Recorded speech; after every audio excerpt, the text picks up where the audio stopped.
So good morning. Good morning, Vinod Kumar sir from Namakkal. Good morning, Nandini from Jairam Arts and Science College, Karur.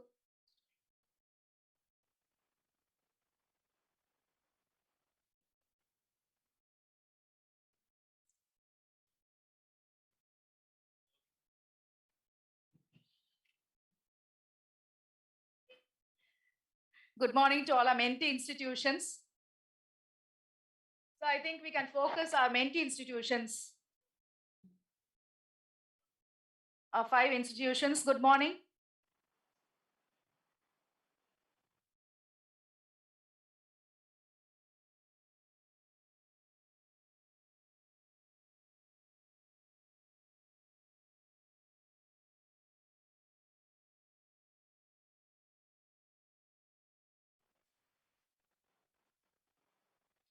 Ashok sir.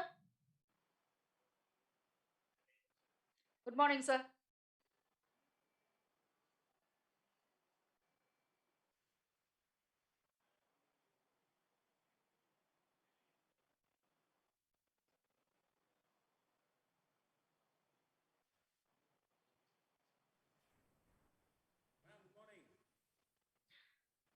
Sir, Ashok sir, you have been unmuted. You can talk, sir, now. Ma'am, good morning. Good morning. Good morning, sir. So how are you, sir? How is principal, sir? We are all good, ma'am. Okay. Okay, So, thank you, ma'am. How are the sessions going, sir? Ma'am, too superb. But these content are we already discussed in our PAMAS while we are in VOC colleges, ma'am. Yes, sir. But you have a different view of all the contents, I think. Sure, ma'am. All the criteria are the same, but the Yes, angle ma'am. in which it is being dealt with is completely different. Yes, I yes, feel. ma'am. Yes, ma'am. Thank you, ma'am. So I think the mentees also will be benefited a lot. Yeah, sure, ma'am. Thank you, sir. Thank you for joining, sir. Thank you, ma'am. From Geeta Jeevan, sir. Geeta Jeevan. Good morning, ma'am. Good morning. Good morning. How are you, sir? Yeah, fine, ma'am.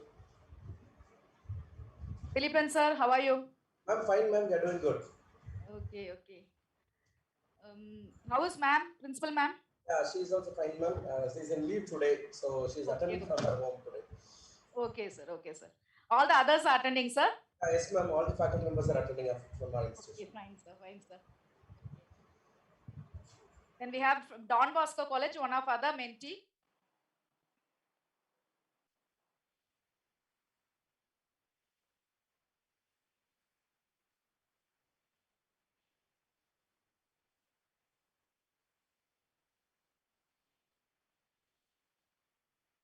Don Bosco College, Raji ma'am.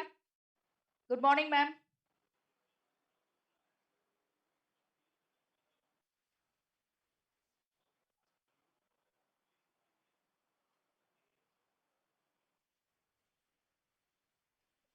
Good morning, ma'am. Good morning, ma'am. Good morning. How are you? Good morning, ma'am. Yeah, we are able to hear you. This is Poncelia, ma'am. Pardon? Poncelia. From? Don Bosco College. Okay, yeah. Good morning. Good morning, ma'am.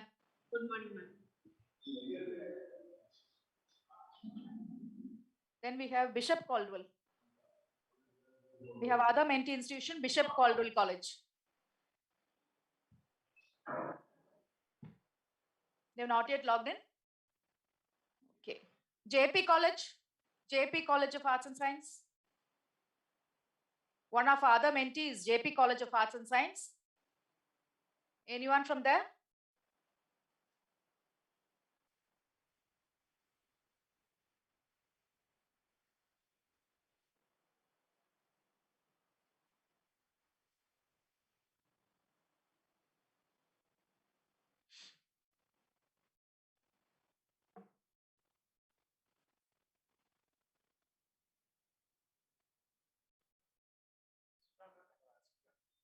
Sudha ma'am. Ma'am, good morning, ma'am. Good morning, ma'am.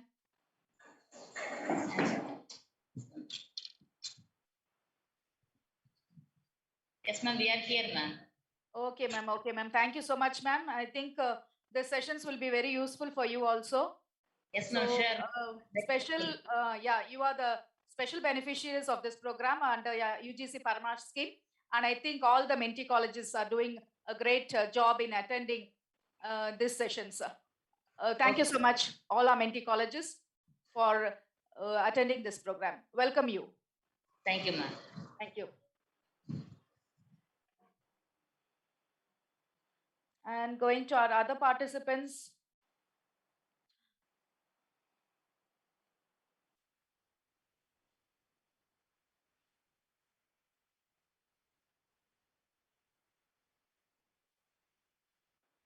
Ramakrishnan from Karur.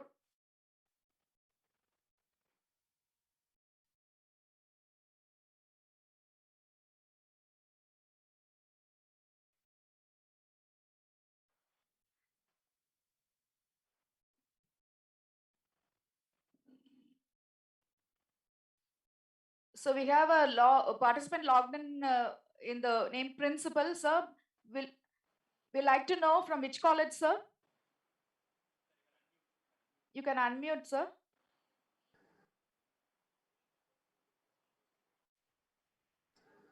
Good morning, madam. I am Dr. J. Stephen Raja, principal from Jairam's Arts and Science College, Karur. Okay, welcome, sir. Welcome, sir. A very good morning to you, sir. Thank Thank you so much for joining, sir. Thank you.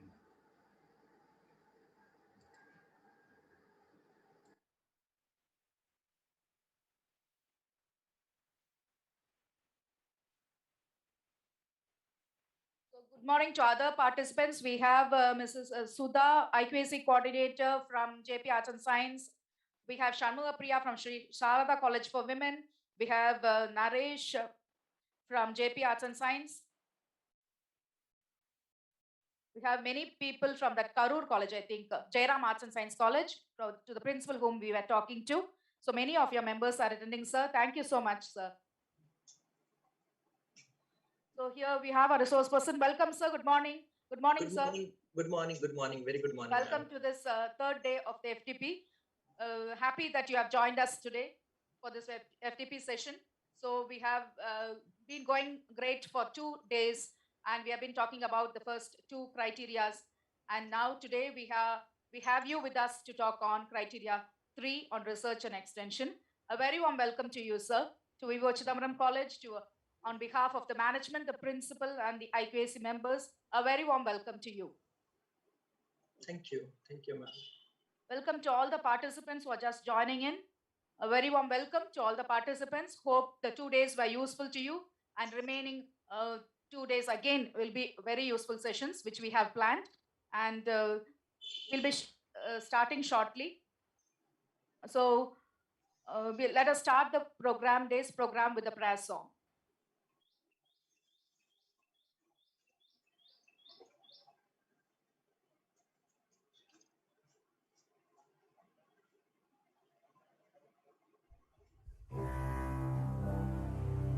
Aathichoodi இளம்பிறை அணிந்து மோனத்து இருக்கும் முழுவெண்மே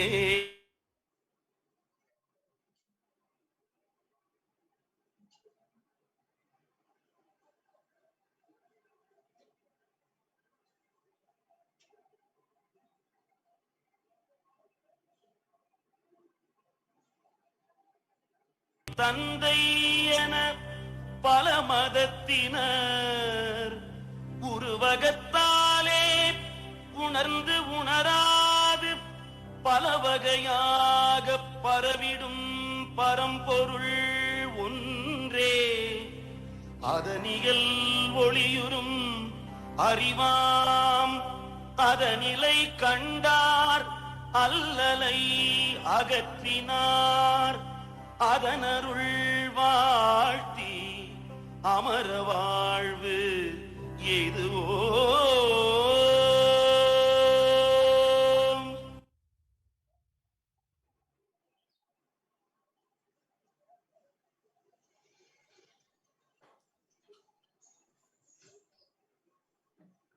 So once again.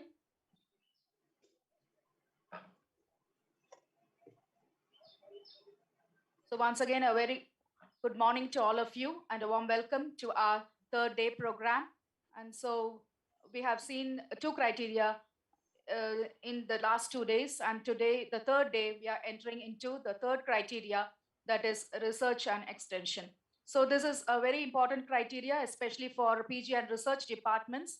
Colleges which are having PG and research departments need to concentrate more on research, and the mentee institutions, most of our institutions may be UG colleges, but you did not worry on that because you have a grade to score in the extension part. So our resource person of today will be dealing with the two aspects of this criteria 3, that is research and extension. And so we can concentrate. If you are not so good in research, you need not worry. You can score high in this extension part. So a warm welcome to our resource person of today. And for a brief introduction of Dr. Hemant, may I request Dr. Baby Sunita from the chemistry department, our IQAC member, to say a few words. Over to you, ma'am.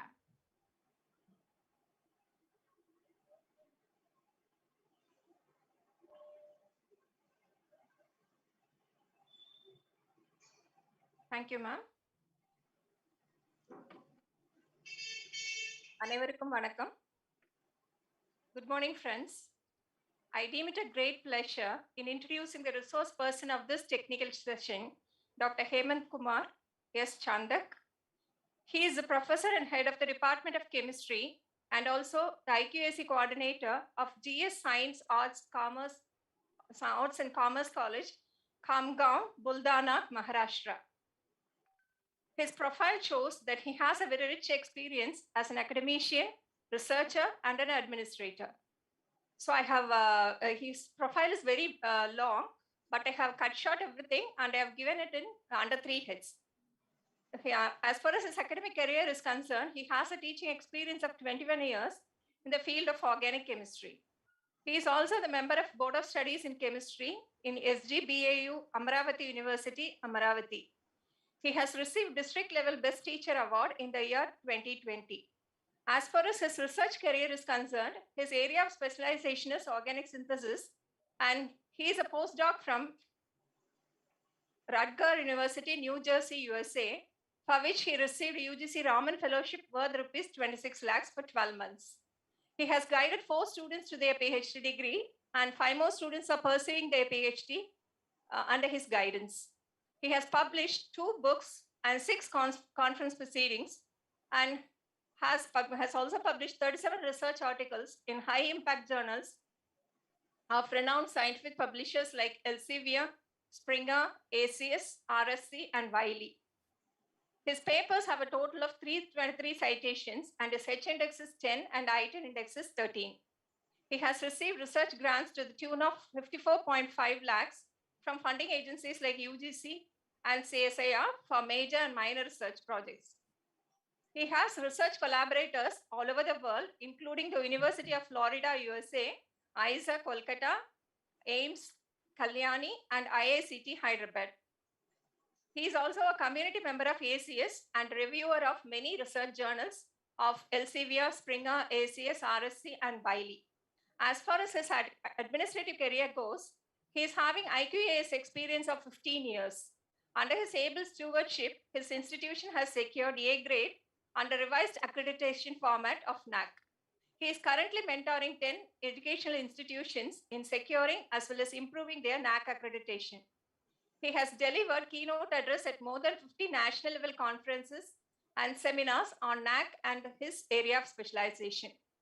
So from his profile, we can say that he is a very apt person to address this gathering and throw some light on the criteria 3, namely research, innovation, and extension. So with these few words, I hand over the session to you, sir. Yeah. Thank you, Dr. Baby Sunita ma'am. Very nice. Thank you very much for the kind words of introduction. At the outset, let me congratulate you for taking this initiative, your whole team of VO Chidambaram College. I'm really very happy to see the teamwork that your college is putting, team effort that your college is putting here. Let me thank the principal of your college. Let me thank the principal of your college, Dr. C. Veerababu, the Professor John, who is constantly in touch with me, giving the details about the program, and also thankful to the today's Master of Ceremony, Dr. Radhika, organizing secretary of this event. And I am also thankful to all the participants who will be spending their important moments of their life with in getting the training on the few aspects related to the NAAC accreditation framework. Especially, I would be talking about the criterion number 3. Yeah, someone please help me. The screen is visible and I am perfectly audible. Yes, sir. Yeah, okay. Okay. So with your kind permission, I will start the session straight away. So I thank every one of you and I will start the session. So looking at the criterion number 3, especially, you will find, and dear participants, I will use the annotation on the slide as well. So don't get confused.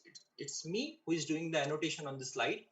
So looking at the criterion number 3, we have got the 3 important aspects in this. Number 1 is research, number 2 is innovation, and number 3 is extension activity. And these 3 are essentially the very important pillar in the higher education system of the country. Because let me tell you one important statistical part, that India being the 3rd largest higher education system in the world, 3rd largest higher education system in the world. However, when you look at the QS ranking and all, you find that all the global level ranking, you find that India is lagging behind in the ranking. Say, not a single institution from India, including the IIT and ISER or IISc, they're not finding a place in the top 150.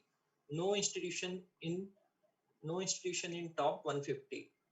So I think that's a worrisome situation. And one of the reason for this is the research component, which is not, I mean, the teachers or the stakeholders in the higher education, they are not focusing in their attention on the research part. In fact, I am a strong advocate of telling you that a research component should be incorporated at UG level also. At UG level also, if you start engaging your UG students in the research activity, let it be a very small research activity, then probably at the latter stage of your, down the line, 3-4 years or 5 to 10 years, you will find that those students, they excelled in their life and they become a prominent alumni of your institution. So criterion 3 as such is not only related to the research, innovation and extension, it is related to the overall development of the college.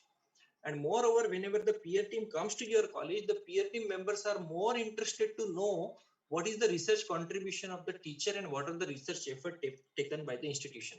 Not only research, also the extension as well as the innovation. So that is why this criteria has an impact on the overall NAAC assessment. So even though the weightage looks very small for this criteria as compared to the criterion number 2, however, this criterion is equally important. I would say it is really important in the context of the NAAC assessment. So with this brief introductory remark, I would like to talk you something about the criteria number 3. This is how I will follow. I will talk about the revised accreditation framework, in a nutshell. Just one slide I will share. Then we will talk about what are the different key indicators. In fact, you can get all this information from the NAAC manual, but we have a tendency to listen someone. When you listen someone, you have got an ability to understand more. And I will try to make this criterion 3 understandable very easily in a simple and lucid language, where you can understand how this criteria, what are the key indicators of the criterion 3. And more important, the core part of my talk would be doing the metric-wise analysis of all the matrices which are available for the criterion 3, and with a special emphasis on what are the requirement for the SOP of data validation and verification process, Thereafter, we will also talk about what sort of documentation which is to be maintained in the context of Criterion Iii. So I will try to blend it with my own experience, where we should do, where we should not do. I will also try to focus on which data to be provided for a particular metric, which data to be avoided. In fact, it is very clearly given in the SOP of DVV, Standard Operating Procedure of Data Verification and Validation Process. And moreover, I would also like to correlate this Criterion 3 with the Criterion 6. The Criterion 6 is related to the functioning of the IQAC and governance and leadership. So how you can take a measure to enhance your for the quality improvement, how you can claim those activities in the Criterion number 6, that I will also focus. And wherever possible, I will talk about what sort of preparation, especially few things I will talk about what you should do whenever the peer team is on site. That time, what you should do to make a positive impact on their mindset. So these are some of the things that I will be covering in my talk. So let me start with the revised accreditation framework. And you all know NAAC has revised its accreditation framework in the pattern of 70-30, where you got 70-30 quantitative and 30% qualitative metrics. So looking at this, let us focus on the last two columns. So altogether, you got 7 criteria, which is very nicely distributed in 31 to 32 key indicators, and about altogether you have 93 metrics for UG and 96 metrics for the PG colleges. The colleges offering PG. So let me clarify, because normally in IQAC cluster we often get a question that we have only one PG, so we will be use your PG. So let me make you one thing very clear. If your college is offering one or more PG program, it means that your college is a PG college. Your college means the manual that you need to follow, NAAC manual that you need to follow, should be a manual for the PG college. Okay, so there should not be any confusion in that. Number one. Number two is NAAC. This revised accreditation framework is a very wonderful tool. It is a tool to do two things. Number one is to assess ourselves. Number one, to assess ourselves, or in other words, you can say it's an opportunity, because when you plan to take an examination of the student, you have to design a questionnaire, right?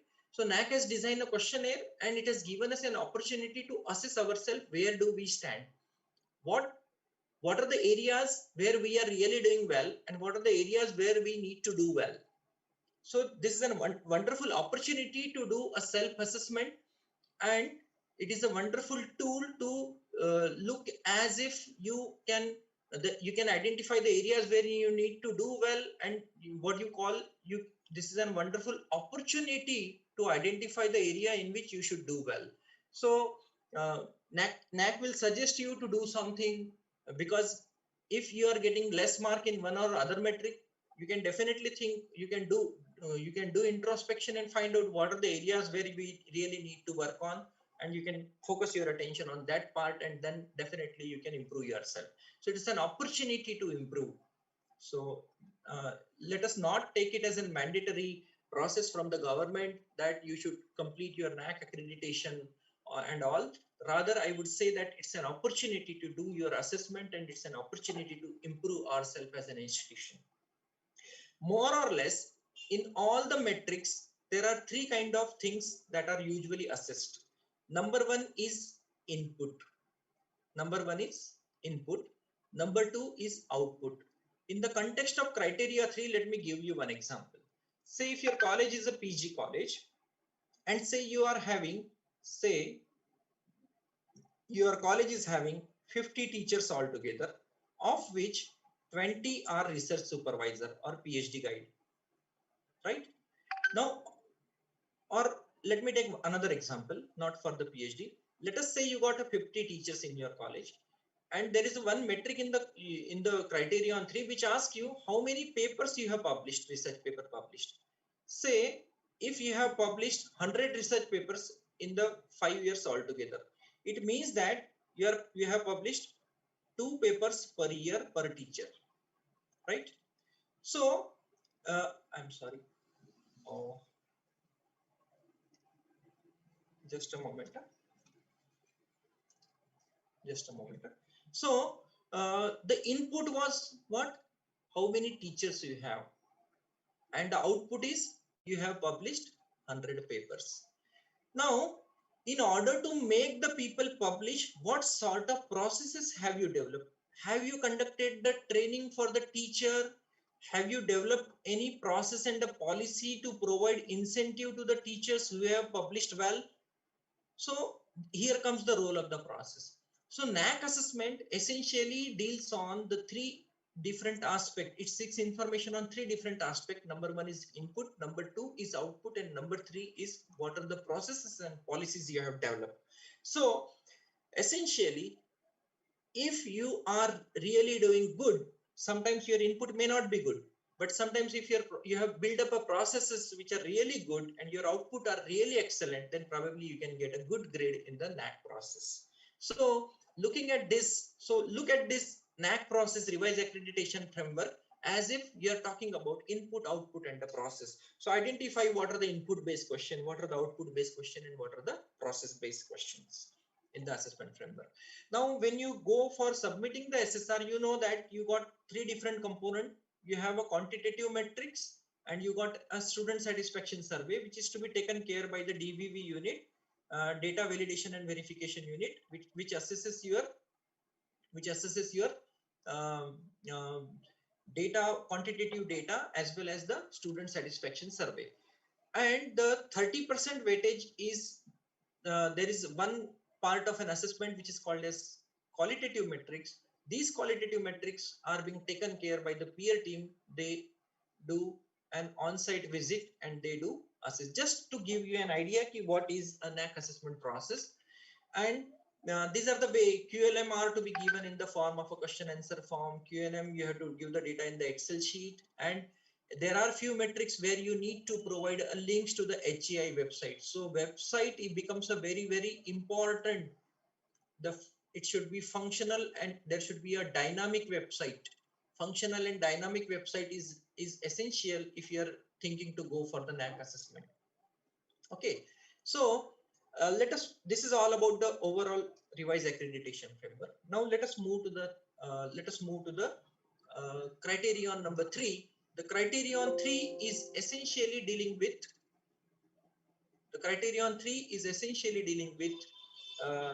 the research, innovation, and extension. There are 7 key indicators, of which the 2 key indicators like promotion of research and facility and the consultancy provided by the institution is not applicable to UG and PG colleges. It is only applicable for the autonomous colleges. And we will focus our attention on the remaining 5 metrics, say resource mobilization, innovation ecosystem, research publication and award, extension activities, and collaboration. So normally you look at for UG college, the weightage is altogether weightage is 110, and for PG college, the weightage is 120. This criterion 3, NAAC assesses the institution in the context of criteria 3 through the policies, practices, and the outcomes in the context of what sort of research culture the college has developed, and what sort of extension activities and how your extension activity has influenced the society. And there is one more important parameter which is missing in the title, but how many linkages and collaboration the colleges has built up, because the NAAC wants us, or the UGC wants us to work in collaboration with others so that we can contribute better. So this is an idea.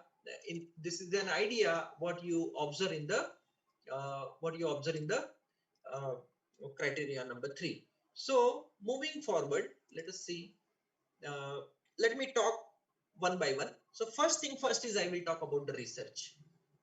Okay. So in the context of the research, whenever any person, any peer member, external member comes to your college, how will he assess the research outcome of your institution? He will look for what are the research output your college has produced. What are the different types of the research output? I have tried to list few. One of them is, say, number 1 is research publication. Then you got the higher degree patents, reports, conference proceeding, books, chapters, conference presentation, how many projects you have undertaken, how many grants you have grabbed for the projects, how many teachers are supervisor, and how many students have been completed their PhD under the supervision of your supervisor, and how many teachers have got the fellowship for advanced studies, like fellowship for research. These are some of the parameters that can be called as a research output. Now, what are the input? As an educational institution, there are two important input. One of them is called a human resource, number one, and number two is infrastructure.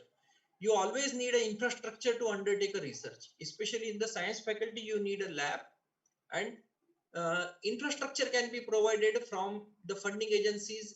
And why I have placed number one as a human resource? Because human resource has got a potential to grab the grant, because if you have got a good teachers, the teachers can grab grants from the funding agency. Like the VOC college has got the grant under STRIDE component 1. So I'm really happy to tell that if you have a team of a good teacher, you can grab funds from the funding agency, and definitely you can build the infrastructure and develop the infrastructure. And in the human resource, the topmost stakeholder would be teacher. Then comes the research student, then master student, and UG students. They should also be a part of your research input system. Engaging undergraduate student in research, if you are practicing this thing, definitely it can create a good impact on the mindset of the peer team member. Because normally research is supposed to be a monopoly of the colleges offering PG only, but it's not true.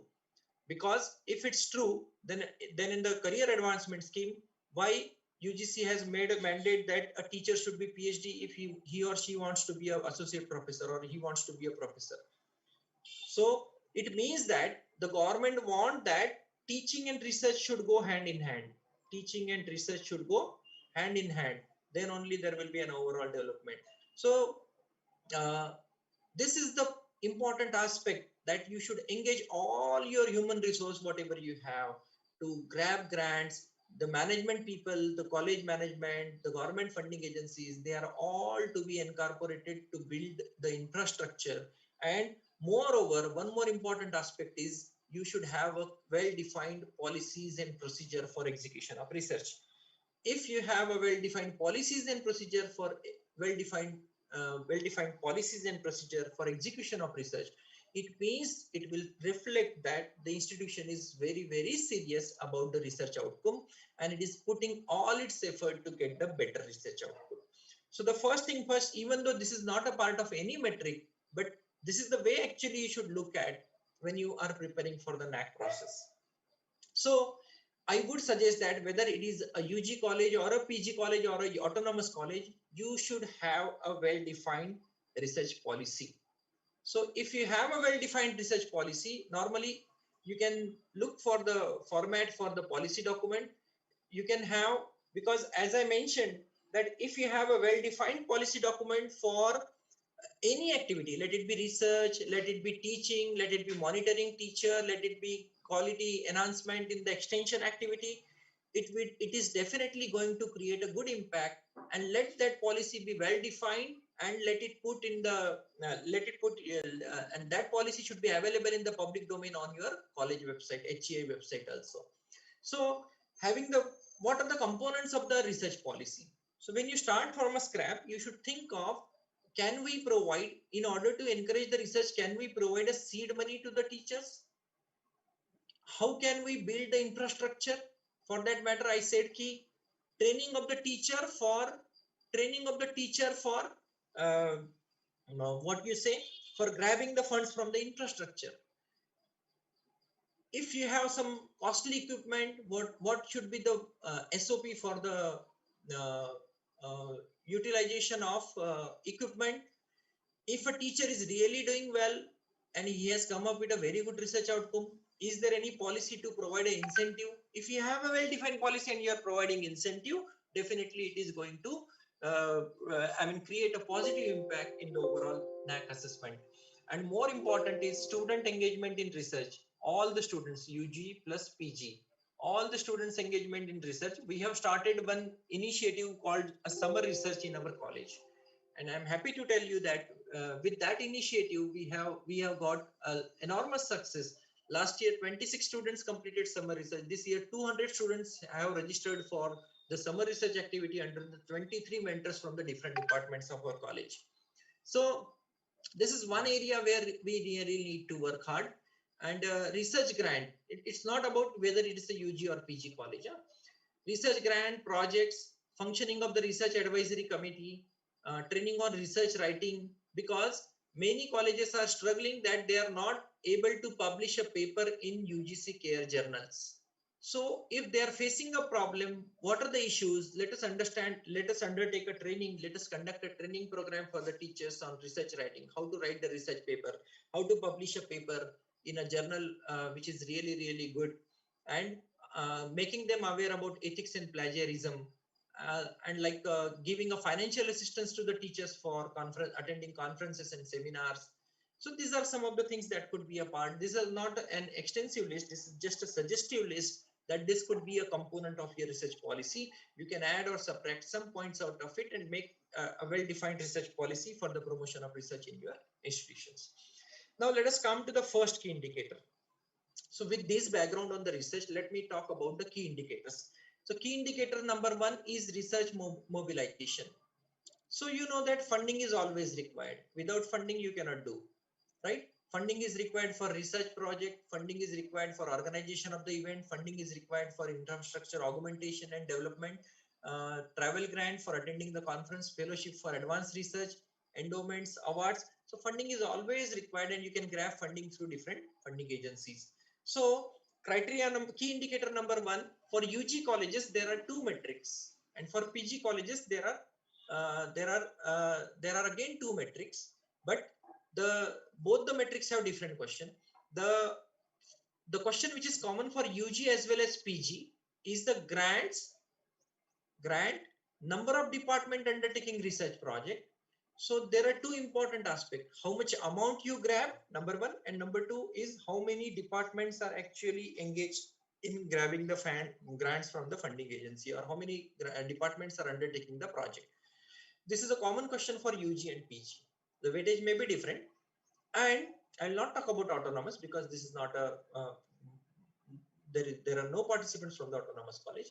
So, and for UG college, there is one more question which is related to the number of seminar conferences organized by the college. Whereas for the PG college, it seeks information about the number of recognized research guide. How many teachers are recognized supervisor? In this particular key indicator, you have to provide the information, but you cannot, as I mentioned, I will talk about what you should and what you should not submit to the NAAC. So the grants that you have given by your own trust or own sister institution, say there is there are multiple colleges under one management, and in that case what happens? You are getting a grant from other institution, or your own trust is giving the grant for undertaking the research project. So many people did this trick, and they have shown that the college has given some amount of, say, 30,000, 50,000 to a teacher for undertaking a project. Those claims were accepted by NAAC during the year 2018. But 2019 onwards, they made a modification, and they said the grants given by your own trust or the sister institutions will not be considered. And the grants you get for the procuring equipment and the software and establishment of certain centers like skill development center will not be considered under this metric. So this is an important parameter. So it seeks information about 2 important aspects. Number 1 is how much grant you have obtained and how many number of departments are actually undertaking the projects, right? So not only this, for the quality improvement, I would say that these are some of the funding agencies where you can definitely plan to submit your proposal, and you can grab funding for development. So for infrastructure, you can look for the different schemes from the DST, DBT, DRDO Excellence Scheme, UGC SAP program is there. For the languages like National Council for Promotion of Urdu, so maybe there may be a National Council for Promotion of Tamil should be there. So you can grab a fund from that council and you can establish a center for for promotion of Tamil or maybe a local Indic language. And more important is, if you have some good plan, you can definitely seek a donation, or you can seek an amount from your alumni and the philanthropist from the society. We have an example, like right now, my chemistry department, we are undertaking the expansion of the chemistry department, and we are building the state-of-the-art research laboratory and a PG laboratory in our college. And for that, we have appealed, we have showcased our project to the philanthropist and the alumni, and they are generously contributing for our project of establishing extension of the chemistry department. So if you are having a good project, you have to take one step. The philanthropist or alumni will not give you money as such. You have to take few steps, and you have to tell them that we have started this, and now we seek your help. Then you can definitely grab amount from the alumni and the philanthropist. These are the funding agencies for different agencies. These are for the science faculty. This is for social sciences, and this is for humanities. So I will share my PPT with you people. You can see later on, because I want even one of my IQAC member, one of the quality initiative that an IQAC of a college can take place is, you can collect an information from different funding agencies, and you can prepare a booklet in the form, maybe that could be in the form of a soft copy, and you can circulate to all your faculty members in your college through email, so that they can find out suitable funding agencies, and they can tap funding from that. So this is one way to encourage the teachers to write a proposal and grab funding. These are some of the fellowship, like Humboldt Fellowship from Germany. I'll share this. I will not talk much about it, because I was instructed not to talk much about the research, but the research is a very, very important component here. And one more important thing is, many of my teacher colleagues says that we have submitted the proposal, but we have not grabbed the grant, and they blame the funding agency. In fact, if your proposal is written well, then definitely there are bright chances, although there is a competitive environment, but there are bright chances that you may grab a funding. So to grab a funding, what you should do is, you know that there are different types of the project: individual centric, project centric, institution centric, and it could be national or international. So the proposal should be something really novel, because funding is really, really important. Because if you do not have a funding, what will happen? Without funding, you cannot execute your research ideas. So this cartoon clearly indicates that first the funding ran out, and now the rat.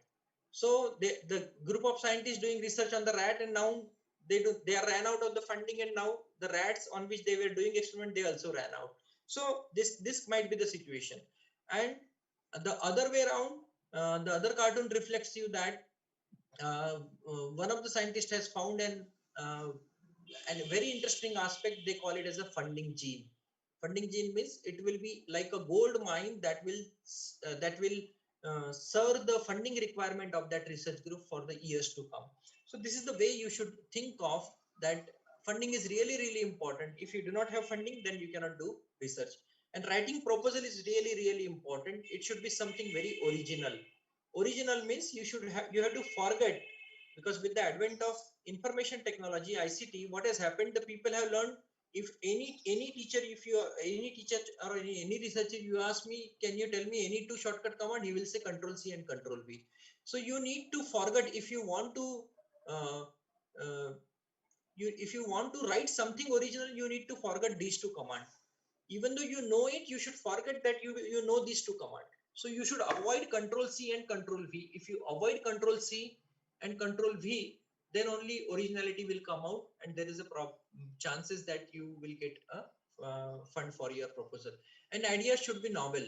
Let me tell you this example. This cartoon clearly indicates that like Newton discovered the law of gravity and found that apple fall down, and Newton discovered the law of gravity. And someone like me sit below the orange tree, and I conclude that orange also follow the law of gravity. So there is no novelty in it. So if no novelty, no project, no publication, no grant. This is a cycle for the research. So make sure that you are writing a very original and a novel project. Then only you can publish it, you can you can basically grab the fund. So these are the actually, let us come to the metric now. What NAAC actually seeks. So here in this particular metric, the NAAC seeks information about the name of the PI, as I mentioned, name of the teacher, and then department of receipt and amount. These are the three important things.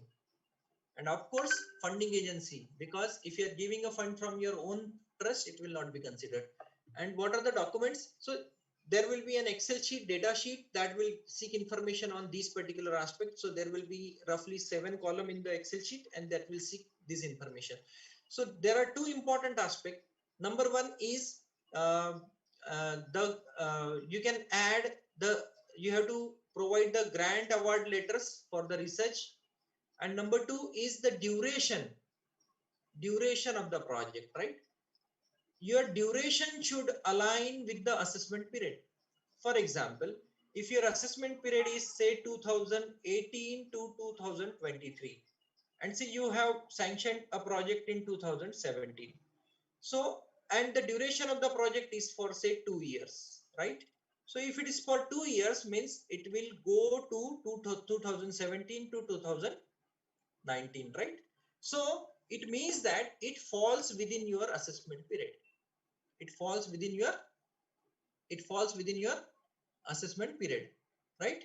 So make sure that some part of your period of your project should fall within the assessment year. So even if it is sanctioned before the assessment period, and say you have sanctioned a project in 2024, then it will not fall, or somewhere in 2015, and it was for say 3 years. So make sure that it should fall within the assessment period for which you are submitting the data. So that is an important thing. And as I mentioned, the fund given by your own trust or for the development of certain centers will not be considered under this metric. Now, this is a metric for the PG colleges, where this is a very straightforward question, that how many teachers are the supervisor? So how many teachers are the supervisor? PhD supervisor. For that matter, you need to give the e-copies of the letters from the university. Very straightforward question. But make sure that only teachers of the institution who served during the assessment period. So two important parameters. Number one is only teacher of the institution. And number two is they should have served during the assessment period. Some part of their service should be within the assessment period. So what it mean actually, that sometimes what happen, say, I don't know the scenario in Tamil Nadu, but in Maharashtra, we have colleges who have a recognized research center, right? And say, I am working in a college, and say college A is having a recognized research center, and college B is not having research center, but he is having a research guide. Okay. So if a research guide is guiding at this research center, then this college A will not get a claim for recognized supervisor. College B can claim that they have got a recognized supervisor at their center. So teachers from other institutions guiding at your center cannot be considered. There is a big no for this. They will not be considered. And why this is not considered? The reason for this is the data sheet is linked with the 242 and this 331. 242 leads to the information of the teachers working in your college. Information of the teachers in your institution or your college. And it will seek information about their qualification, whether they are PhD or not, whether they are supervisor or not. All information are to be filled in the data sheet for the metric 242. So make sure that you are not including the teacher, because if you include this, then it will create a negative impact on the mindset of the DVV people, and they will think that these people have not studied well. It is just like assessing the question answer sheet which is not written well. As a teacher, we do assessment. We do the valuation of the answer sheet written by the student. If the answer sheet is not written well, what happens? We usually give less marks to the student because the presentation is equally important in the examination. Okay. Now this is a metric which is applicable for UG colleges only. So you need to provide how many seminar, conferences and workshop you have conducted. You can show all the seminars, conferences and workshop conducted on all different issues. Only thing is, the one important thing for conduct of activity is you have to maintain an up-to-date record of number of participants. Especially you have to maintain the attendance, and if you have provided the certificate to the participant, you have to keep few certificates of few sample certificates with you as a document of evidence which is to be submitted. And most importantly is, whenever the event is done, for example, this FDP is run by the VOC college. It is expected that the report on this FDP should be uploaded within a week time once this event is complete. Once this event is over, within a 1 week time, a complete report should be uploaded on a website, because you need to provide a link to the activity report on the HEI website, right? So this is a very, very important aspect, that you need to provide a link to the activity report on the HEI website here. So maintaining a report, uploading it on the website and providing a link would have been much more easier during the NAAC assessment. Means if you are doing your assessment which is due after 3 years, you will not have to worry, because otherwise in the last year you have to write all the reports, you have to upload it on the website, and you have to generate the link. So you can start doing the things right now, and so that you can save your labor, which extensive labor which you have to, which will cause a pain to you during the actual assessment during the assessment year. Okay, now this is a metric which is applicable for, this is a key indicator, second key indicator. Second key indicator is innovation ecosystem. Innovation ecosystem, it has got two different matrices, two metrics here. Number one is qualitative metrics, which is to be assessed by the peer team member, and one is quantitative metrics. Both are having the weightage of 5. Now let me talk something about innovation ecosystem.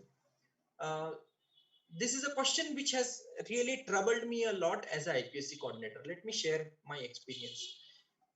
Because when I first time I saw this NAAC manual, because I came back from US in September 18, and in November 18, I became the IQC coordinator.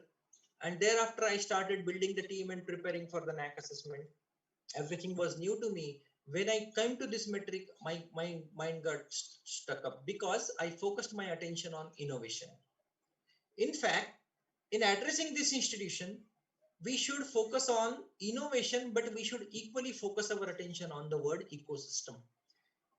Because this is a key indicator where the NAAC wants us to provide what sort of ecosystem we have built for innovation and transfer of knowledge. There are two important things. So after several reading, I found that there are two important aspects. Number one is innovation, and number two is transfer of knowledge. So what sort of system you have built for innovation and transfer of knowledge? This is the question. So here the subject is system, not the innovation, right? Innovation would be outcome. If your college has done some effort in the area of innovation, then it would be an outcome. But the process is what sort of system you have developed. So that is equally important here, and that is the key aspect where the NAAC focuses on. So innovation ecosystem normally involves there are different components.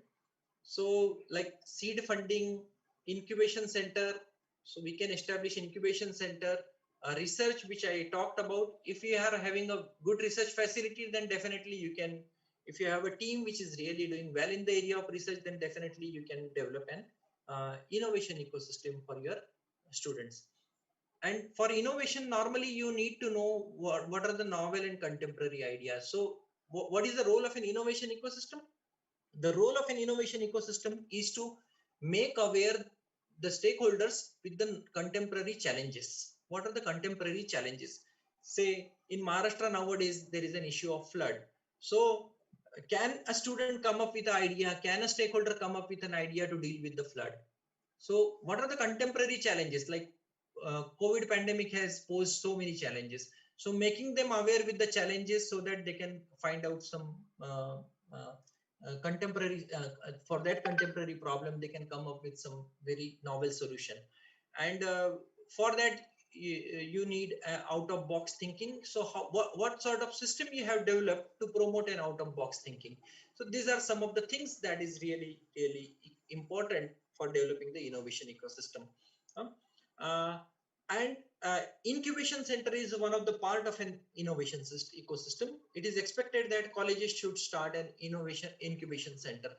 And what is an incubation center? So for the colleges which do not have so much of fund, for them I would say, because my college is not having much fund for the incubation center, so what we did with a small fund that I would like to share. Okay, so ideally incubation, this picture clearly tells us what is the meaning of the word incubation. Incubation is just providing an environment so that a bird can hatch out from the egg. So an idea should come out of the shell of an egg. That is the concept of incubation. So an incubation center, there should be a dedicated workspace which could be furnished, semi-furnished or unfurnished depending on the fund. There should be an high-speed internet connection provided, which is normally available nowadays with every institution. And there should be a meeting hall with the projection equipment, if possible. These are just suggestive, but if you have, you can develop like this so that people can sit together and they can storm on a problem. You can provide them some mentoring assistance and some expert in the field, and you can ask them. You can conduct some training. You can conduct some training.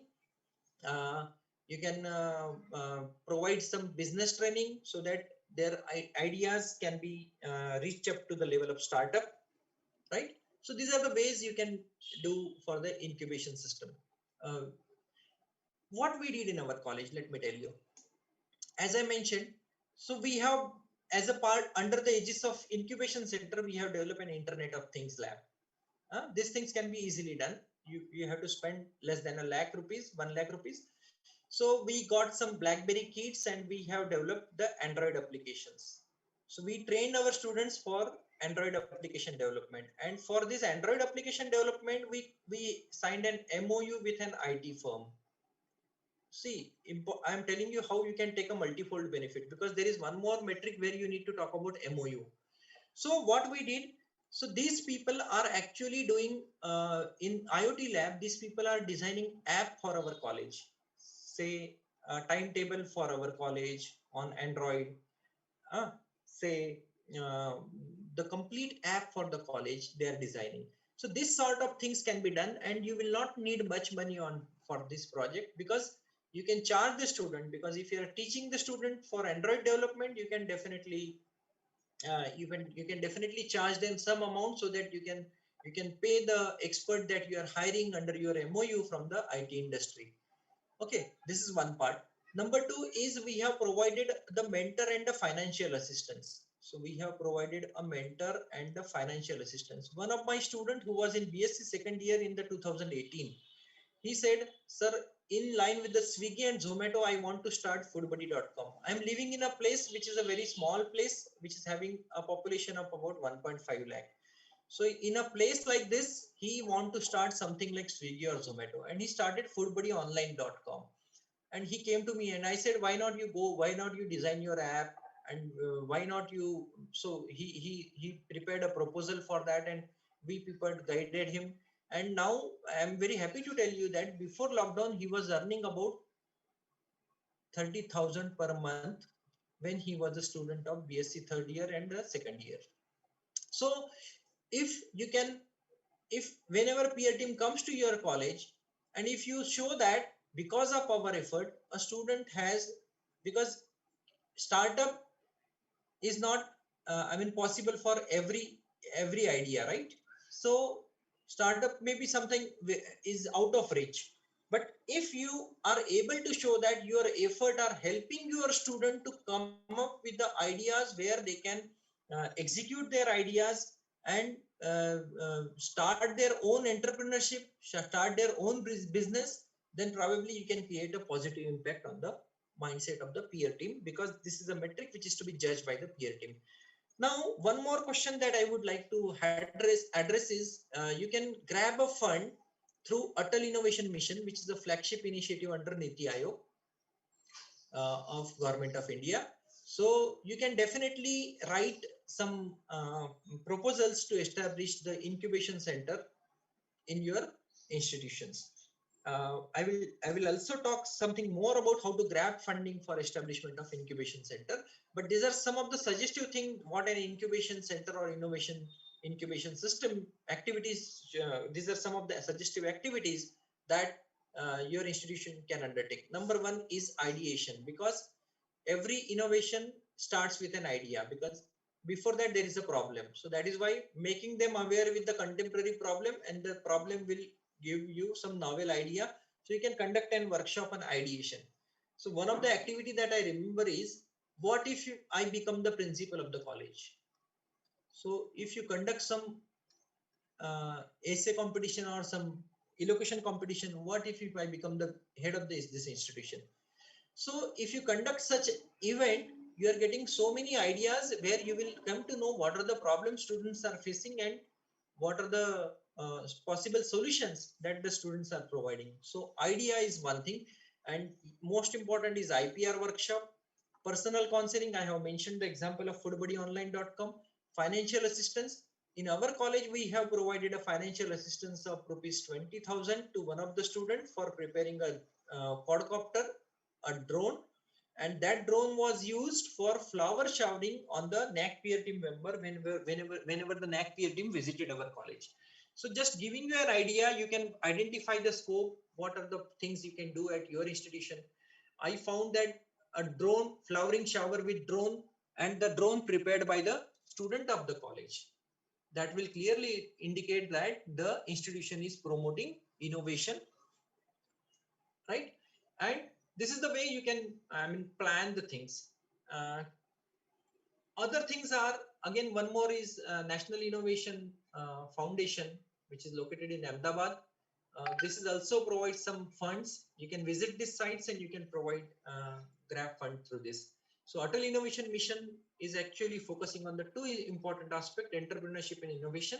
And there are different schemes under Atal Innovation Mission, and you can definitely look for the scheme which is applicable to you, and you can submit your proposal and establish an incubation center at your college. So this is my humble request to all of you to visit this Atal Innovation Mission website and look for the opportunity to grab fund to establish the innovation center. Now the second, this is about the qualitative metric. The second metric in this key indicator 3.2 is about the number of workshops. Here you can conduct a workshop on, number one is IPR, number two is industry academia interaction or entrepreneurship, and number three is research methodology. All other workshops will not be considered. For UG colleges, the seminar conferences that you organize for all subjects can be considered. But here it is expected that you conduct a workshop on IPR, industry academia, entrepreneurship and research methodology, and all these events, they should be student centric. So all the students offering PG, they should be the beneficiary, right? So here it is expected that all your PG students, they should be the beneficiary. Not only PG, but you can also encourage your UG students, because UG students are eventually going to be your PG students. And again, yet important aspect, I have kept it red. I would like to invite your attention on this part of the column where you need to provide a link to the activity report on the website. So as I mentioned, as and when the event is over, the report of that event should be uploaded on the HAI website within a week time. Within a week time. This is a practice that IQAC should follow and the institution should follow. And for IPR, I would say that there is an institute called Rajiv Gandhi National Institute of Intellectual Property Management, which is located in Nagpur, and there are other centers also where you can file your patents. So you can definitely, they also conduct training for teachers. So I will take this opportunity to tell you that the colleges can depute their teacher, one or two teachers, to undertake a week training. Normally there are courses there on intellectual property, 1 week, 2 week, 5-day course. Likewise, there are courses there. So you can depute one or two teachers and you can train them so that they can help the other teachers and the students of the institution related to the IPR or the intellectual property issues. Okay, so I have finished two important key indicators. Let me move to the third key indicator. Before I move, someone please help me. Are the things going well, or someone please help me? Yeah, okay, thank you. I hope everyone is enjoying here. Yeah, thank you. Okay, now the third key indicator is about the research publication. And for most of the institution, oh my God, where is the pen? For most of the institution, this has become the hurdle in the process. Why it has become hurdle in the process, let me tell you. Now this particular key indicator seeks information about the paper published in the UGC notified journal and the number of books and the chapters. For PG, there is one more question which is about the PhD registered, because in earlier metric there was a question on how many supervisors are there. Now it talks about how many students are registered for PhD under eligible teacher. So there is a difference of weightage for this particular metric. Okay, so let us see it one by one. First of all, we will talk about the research publication. Now, as I mentioned, that why we are lagging behind in the QS ranking or the global ranking is the quality publication. Now, to improve the quality of research, UGC has come up with API system, performance based appraisal system, in 2009. Did some 4 amendments in it, right? Then later on come up with the UGC approved list. Then they found that UGC approved list is also a jugglery where you find a very journals which are fake and fraudulent journals. So now they have come up with the UGC care. So with effective from 14th of June 2019, a care list has been put forward, and the work has been given to the Pune University. A center under the aegis of UGC and the Pune University has been established there, which is called as a Consortium of Academic and Research Ethics. So this is the way government is trying to do. Now the question that the metric that seeks information about the research paper is this. In this particular, see, the routine information is there, like title of the paper, author, department, journal, name of the journal, and one more important thing is ISSN number. This is the important thing that is usually asked, and year of publication. In the context of publication, I would like to tell you that a calendar year is considered as an assessment period. For example, if your assessment period is say 16 to 21, right? It means that your year will start from January 15 to December 20. This will be your period. So your paper should be published within that period. Okay. So calendar year is considered for the for other issues, because in there are 3 different types of year. One of them is called academic year, which is usually starts from June to July and ends in the March or April or May. And one more year is financial year, which starts from 1st of April to 31st of March, right? So there are 3 different terms that normally is used in the NAAC assessment. So I would like to invite your attention on in the recent modification in the NAAC manual is they seek information about the 3 different links are to be provided. Number 1 link is link to the website of the journal. So the journal in which you have published your paper, you have to provide a link to the website of homepage of that journal. Then you have to provide a link to the article or the paper or the abstract of the means you have to provide 3 different links, and the link should be such that they should take you to that particular. It's not like you will give the same link here. If you are giving the same link, your claim will not be considered. And the third one is your journal listed in UGC Care, Scopus, Web of Science or other, right? So here you need to provide to support your claim that your journal in which you have published a paper is a part of a UGC Care list. Okay, so 3 links are to be provided. This is a recent change done. Now, how to get the UGC endorsement? You can get, if you have published a paper, you can get the link to the website of the journal and you can get the link to the article of the paper. Now, let me answer one more question. What if a journal is not available online? If the journal is not available online, then you can scan the first page of the journal. You can scan the first page of the journal, cover page of the journal, and you can upload it on your website, and there you can provide the link to that page. And if your paper is not available online, you can scan your paper and you can upload it on your website and provide the link to that paper. So if a journal is not available online, that is a provision where you can provide the link. Or one way you can, what other thing you can do is you can scan the cover page and the paper together, because scanning two things differently and then giving the different link. Rather than that, what you can do, you can scan the cover page of the journal and the paper of your paper in that journal. You can scan it combinedly and you can provide the common link for both of them. Okay. So the next important question is how to get the care list, care enlistment link. You need to go to the UGC Care website and you need to log in there. And after login, you have to log in there. You have to register there using your email and password. Once you log in, you can search. And group 1 and a group 2. Group 2 involves a globally recognized database. Here it is already mentioned. I need not have to type. A globally recognized database. Globally recognized database includes Web of Science and Scopus. Whereas in the group 1, the journals which have been found qualified through the UGC Care protocol. So a UGC Care protocol has been designed, and that a journal that is following that protocol, that will be a part of group 1.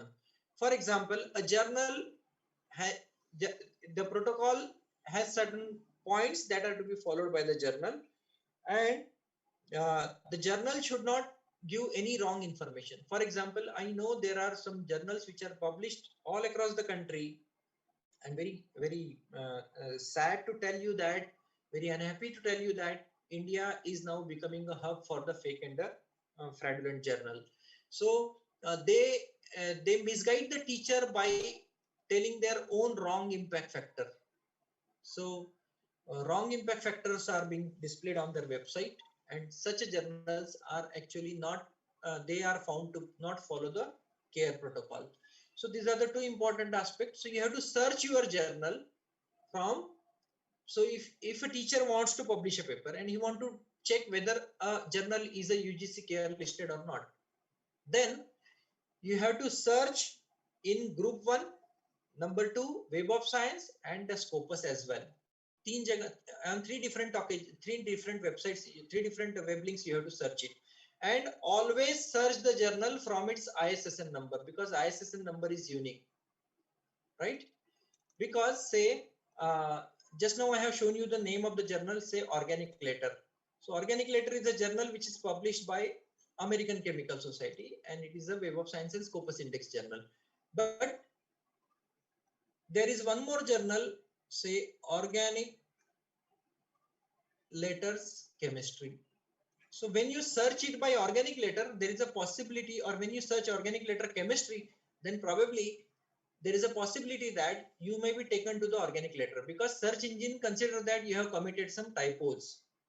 So always search the journal by its ISSN number, and make sure that before publishing, make sure that it is either a part of group 2. If it's a part of group 2, well and good. If not, you can look for the group 1. And I would suggest that wherever group 2 journals are available, like a journal which is indexed in Web of Science and the Scopus, you should always target this, because you list group 1 is a dynamic list. Because say a journal X, because this is a dynamic list. Say a group journal X is following the protocol in the year 2021, and the journal is not following the protocol in 22, then it will be removed from the UGC Care list, because the protocol is strict and it has to be followed. So I would suggest that usually you can target a group 1 list only for the Indic languages, or the subjects where you do not find the journals for the in the Web of Science or the Scopus. And let me tell you, later, Web of Science is not meant for science. The name is Web of Science, but you will find that you have Arts and Humanities Citation Index, Science Citation Index, and Social Science Citation Index. So journals are always there in all the disciplines in the Web of Science as well as in Scopus. So it's not like you will not find a journal for management in the Web of Science or Scopus. And these are the screenshots that will tell you about. So this is the link provided, and if you click this link, you will be landed to this page.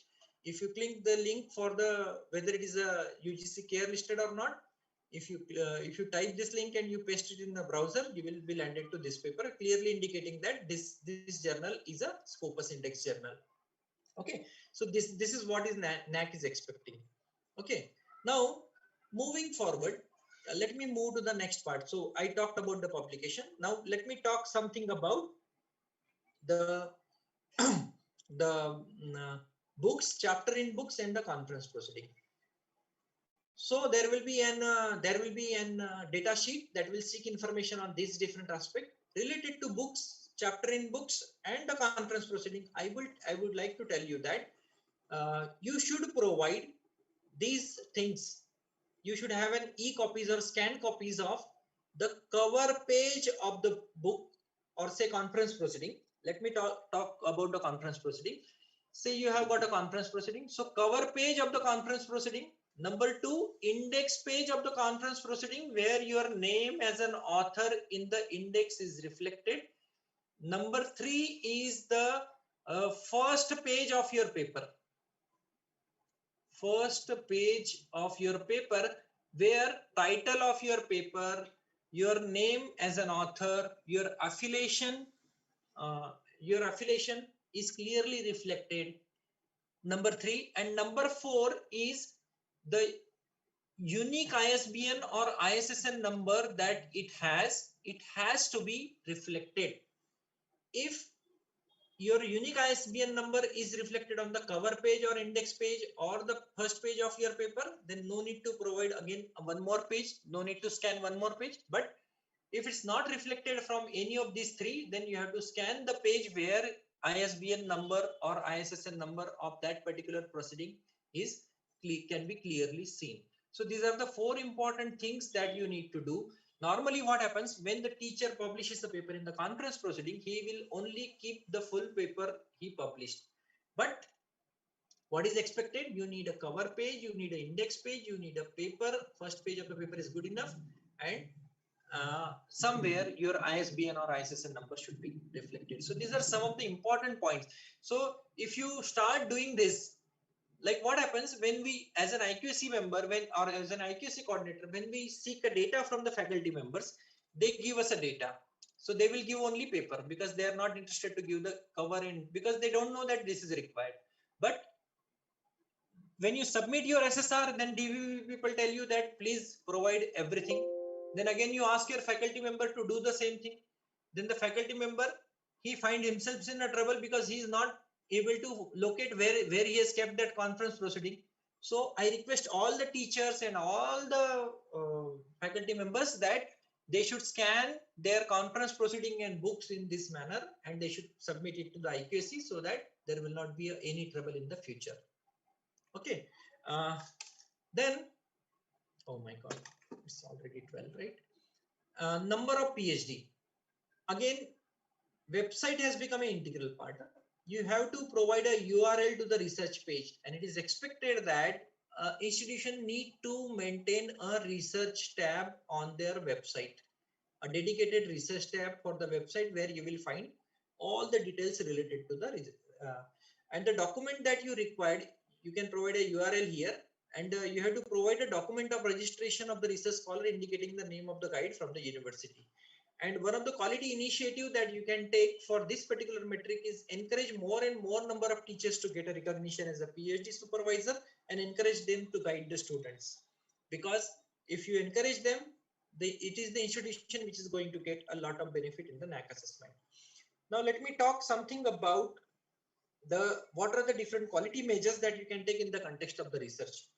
So one such measure that you can take is you can make the teacher, you can conduct, IQAC in particular can conduct a small workshop making aware about the bibliometrics of the publication and the creation of Google Scholar profile and the Scopus profile of the teacher.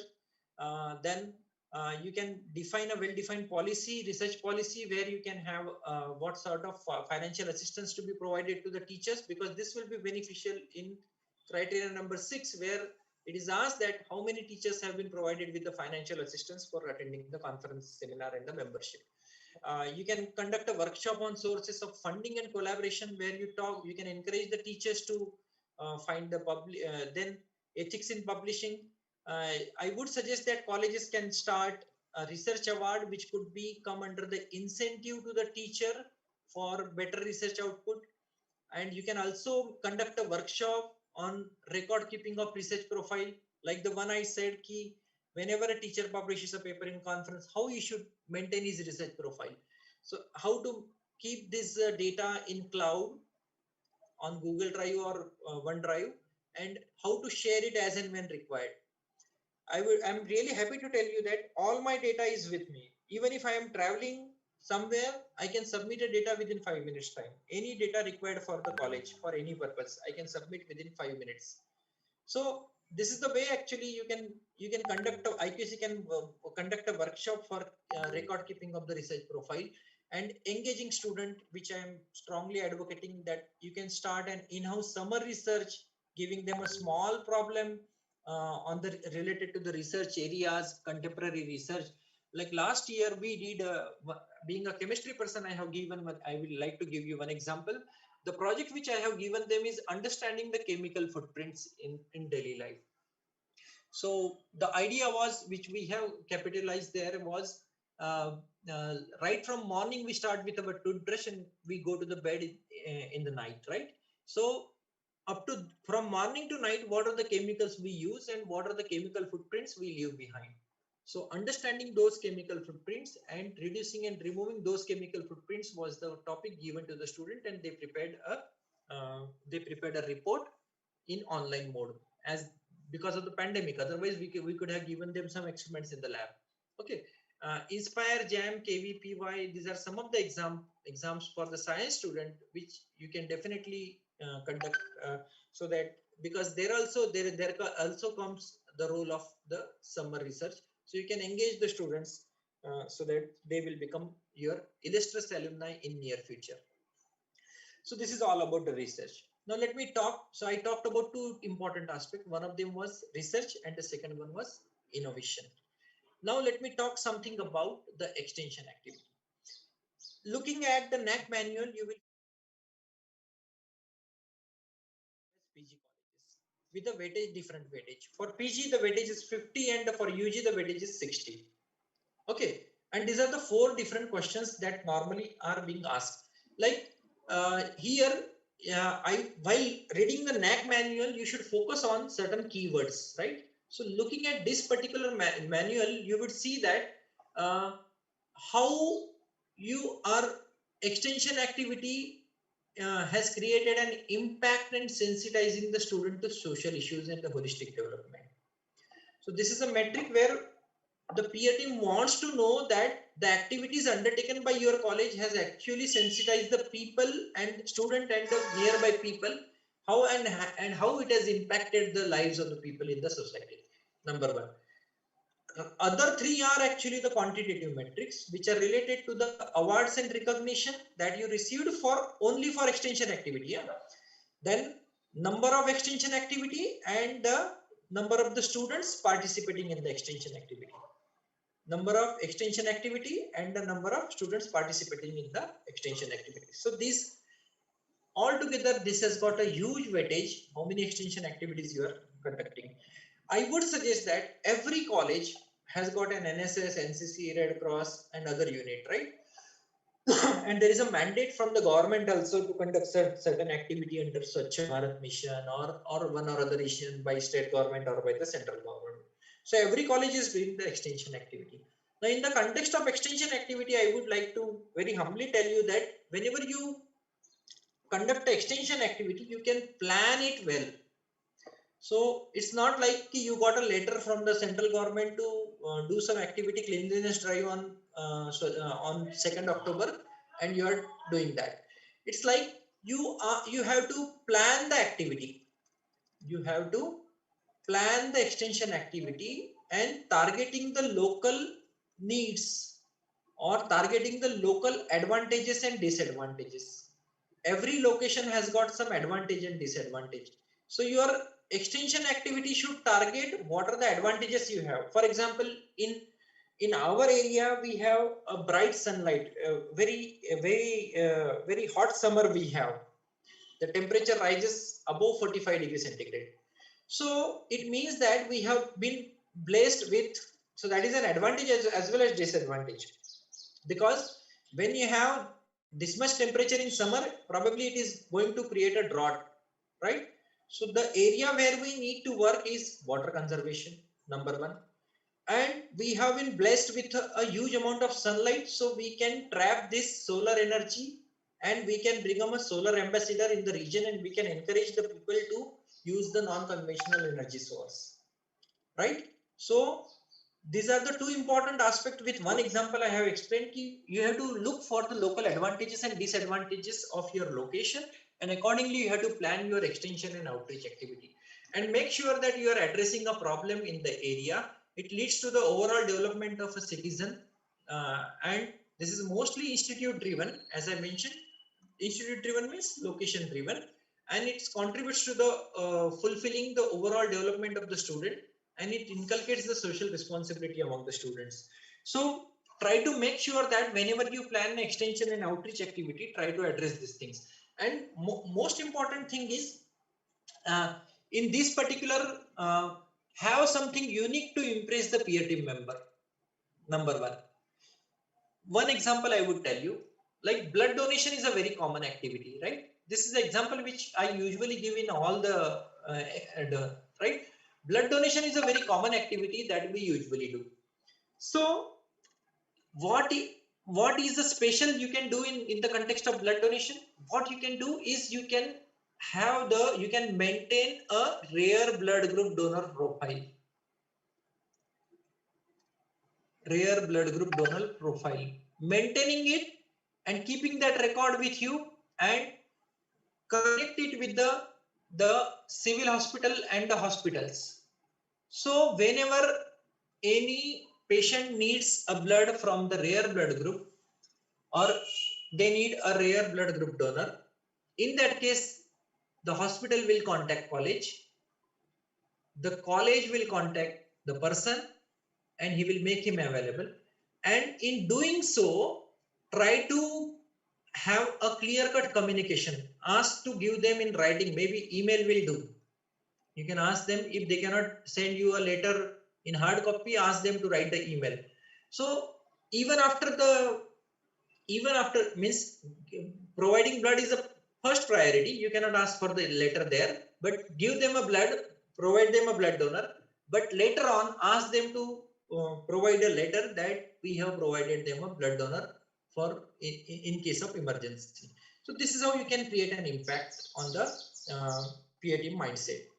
Now count the impact of the activity. Say, as I mentioned, that our is a drought prone area. So water conservation, if we are doing a water conservation, we have done a lot in the area of water conservation on our campus. So many water bodies we have developed. So you should count the impact of the activity. Say we have started our activity in 2015. So what was the water table in 2015? Get it certified by the irrigation engineer. And number two is, what is the water table in 2021 in the region? So you can find out because of your activity, it has really improved the situation or not, that you can check. Number two is how much water you can store. So on our campus, we can now store 80 lakh liter water can be conserved. 80 lakh liter water can be conserved, and we got a certificate from irrigation engineer. So what I am trying to tell, count the impact of the activity and try to tell them, means it's not like you have conducted a blood donation. Try to make sure that how many blood donors were there. So count the impact of the activity. This is one important thing. And whatever the activities, like village adoption is a common practice by all the colleges under NSS. So in those village adoption, whenever peer team is on site, that time few villagers, you invite few villagers and make it happen that the villagers may interact with the peer team, indicating that what is your contribution to that village as a NSS or other activity. And moreover, your one of the extension activity, it could be one of the best practice. In criteria number 7, you have to submit 2 best practices. And if you study the SSR of different colleges, you will notice that out of the 2, every college or most of the colleges has given one of the best practice from the extension activity. Okay, so Criterion 3 is not about 110 or 120 mark. It can actually influence your overall assessment. Let me tell you very frankly that in my case, we got on 4-point scale, we got 3.78 in Criterion 3. And our overall grade is 3.08. So you can understand how much impact because of the Criterion 3, because our college is really doing good in the context of research and extension. That is why we could get not only in criteria 3, but we can influence the criterion 7, criterion 6 as well if we plan some good activities under the criterion 3. Now, what are the areas where you can take activities? The areas where you can take activities are water conservation, health and hygiene, village adoption, socio-political consciousness, like voter awareness drive you can conduct, and all the schemes like promotion of yoga, right, which could be related to the health as well, and it could be a socio-political consciousness as well because it is an initiative of the government. So environment and conservation awareness, these are some of the things you can definitely think of where you can plan and do activities. And let me make you one thing clear, that extension activity are the aspect of education which emphasizes the neighborhood services. Here in extension activities, your target is the student. You want to engage the student and you want him to learn the dignity of labor, social responsibility and other things. Here target is the student. Whereas in outreach activity, of course, when you do extension activity, you are doing something, but you are engaging your student to teach them the dignity of labor and the social responsibility. However, outreach activity is something where you go out of your campus and conduct the local public awareness activity through a targeted community interaction. So this is the difference between the extension and outreach activity. You are reaching out of the campus and you are doing your activity. And here the target is the benefit, major target. There may be multiple target, but target is the benefit of that particular community, right? So this is one important aspect related to the extension and outreach activity. So 341 I talked a lot. Now let me talk about the awards. In the context of award, the award should be strictly for extension activity. It cannot be an award for, say, best teacher award or best researcher award. These awards will not be considered. These awards should be only for the activities that you have undertaken under the extension activities. For some example of these awards, and the awards cannot be of local in nature. They cannot be of local in nature. For example, if you take an award from urban or local body or a panchayat or local level NGO, then it will not be considered, because here the award from the government or the government recognized bodies is mentioned. So here you can mention best NSS award of the university, best NCC unit of the award, like some award from the state government. Like in Maharashtra, we have a Vanashri Puraskar for Vanashri Puraskar is an award for the green initiatives taken by the college. Swachh Bharat Abhiyan award, and it could be a letter of appreciation or recognition, that will also do, but it should be district or above level. District or above. The level should be district or above. And an award by NGO, a globally recognized NGOs like Lions, Rotary, the award by these NGOs can also be considered under this metric. Okay. Now, let us come to the next metric under this key indicator, and it seeks information about the two important aspects: number of extension activity and the number of student. What is expected here? Here you cannot show industrial tour. There are few people who showed industrial tour, and that is why I need to mention in my PPT here. So in support of your claim, you have to provide a detailed report signed by the in charge of the activity and the principal. And say you can say activities under NSS, you can prepare an annual report, and that annual report may be signed by the in charge and the principal. Each activity is to be supported by, that report should contain a photograph with a caption and a date, and the photo should be geotagged. There should be a geolocation tag to the photograph.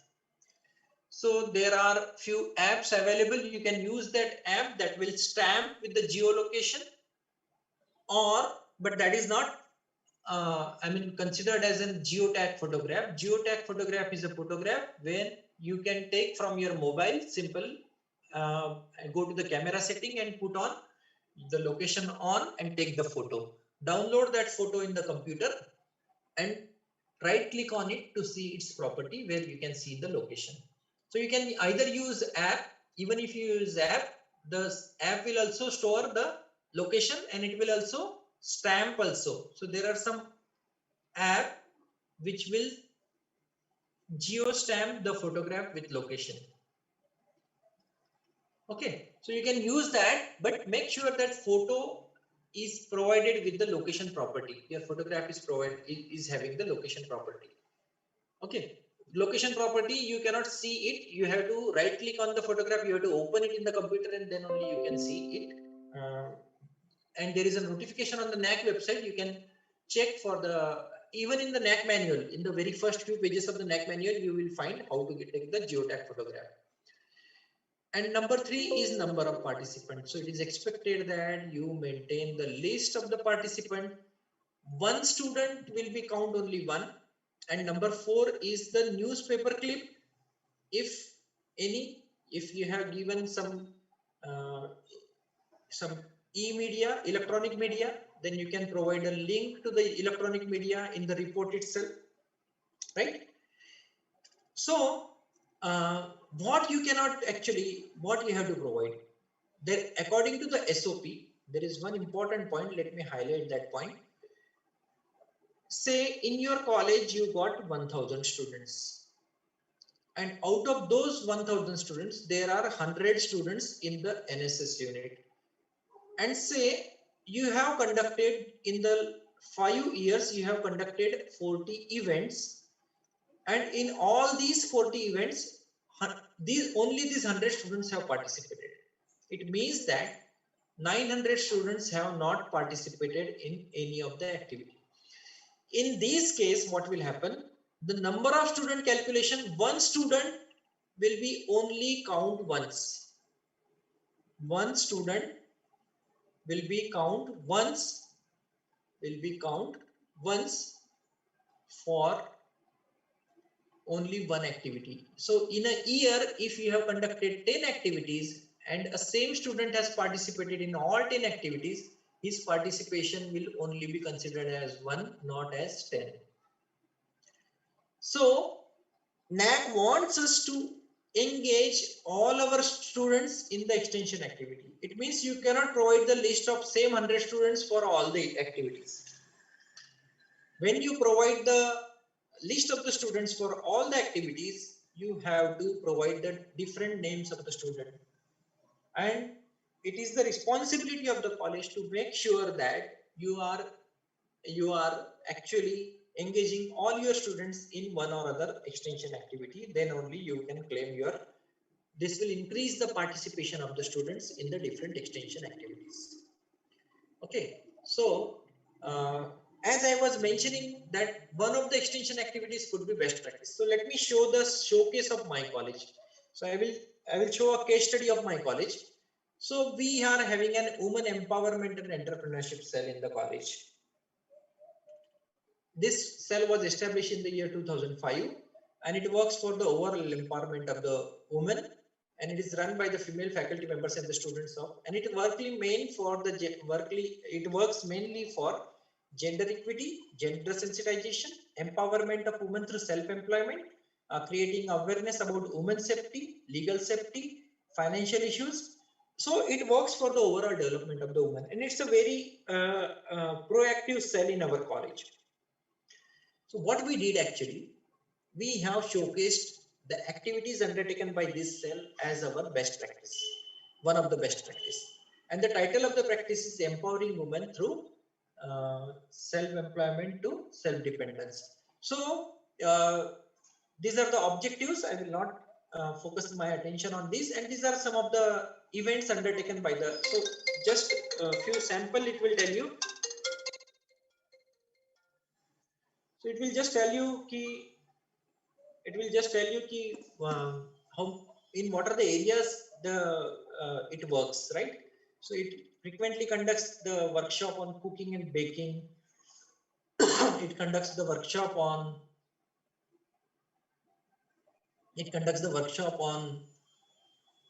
gender equality. It conducts the workshop on preparing some household items, exhibitions, eco-friendly bouquet, which is one of the flagship activity of our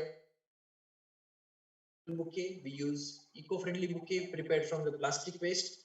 So we prepared, I'm just trying to tell you how you can showcase one of the practices as a best practice. So what we did actually, we conducted we organized before the NAAC PhD visit, we organized one convention of all the beneficiaries of our women empowerment cell, and where we have existing students, our ex-students, and the women from local community, because this activity is not related to our student, but it is extended to the local community as well, and the mentors which are actually taking help pains for conducting the activity. And we have prepared their video testimonials, and we have uploaded these video testimonials as an additional supporting document to our SSR. So what happens whenever the peer team comes to your college, if they get a time and they visit your this SSR and they visit one or two video, they will notice that the college is actually doing well, and they will realize that they are doing well. So these are some of the photographs of our peer team visit of our college. So these are the bouquet. I would like to invite your attention on the bouquets. These are the eco-friendly bouquet prepared by the students who are earning some amount from the training that has been given by the Women Empowerment Cell. So plastic and paper waste is used for preparing this bouquet. So here, interacting with the PA team, I myself is trying to explain one of the member that these are the bouquet and prepared by so and so team. So we are just trying to create an impact on the mindset. This is our principal telling to the coordinator, and this is myself telling to the other member that this is the way we did our. This is the way we are, and our students are earning money out of it also, which could be which is also a part of our innovation ecosystem, because somehow we are trying to make the students self-reliant. And this is the photograph. He is the chairman of our peer team visit, and you see he is interacting with a lady whose picture you cannot see here. She was about 74 years old lady. And that lady was telling, she was speaking in Marathi, and the peer team member were not understanding Marathi that much, but the expression told everything. She did not have to tell everything in words, but her expression, her satisfaction that the college has provided her a training and she is earning and contributing to her family. And these are the women from the society, local community, who are the beneficiaries. That is why I told you that during the peer team visit, make your beneficiaries available on the college itself so that they can interact. And don't hesitate that the peer team member, whether they know Tamil or not, sometimes mere expression are good enough to tell, because expressions can tell you more than the words. Okay, so this is one thing, and she is the coordinator of our women empowerment and entrepreneurship cell, and she is very proactively telling that these are the different activities we have undertaken, and we have decorated a room, a dedicated room for women empowerment, where we have showcased all its activities, all the artifacts prepared by the students and during the activities of the women empowerment cell. So this is the way actually. We started, and we got a good grade for this activity as well, and we got a lot of appreciation from the peer team members as well. So not only we should not look at as if it's only for the extension or the Criterion III, we should look at as for the overall NAAC assessment, because once it creates a positive impact on the mindset of the peer team member, it can influence the overall assessment as well. Now let us come to the last key indicator, which is about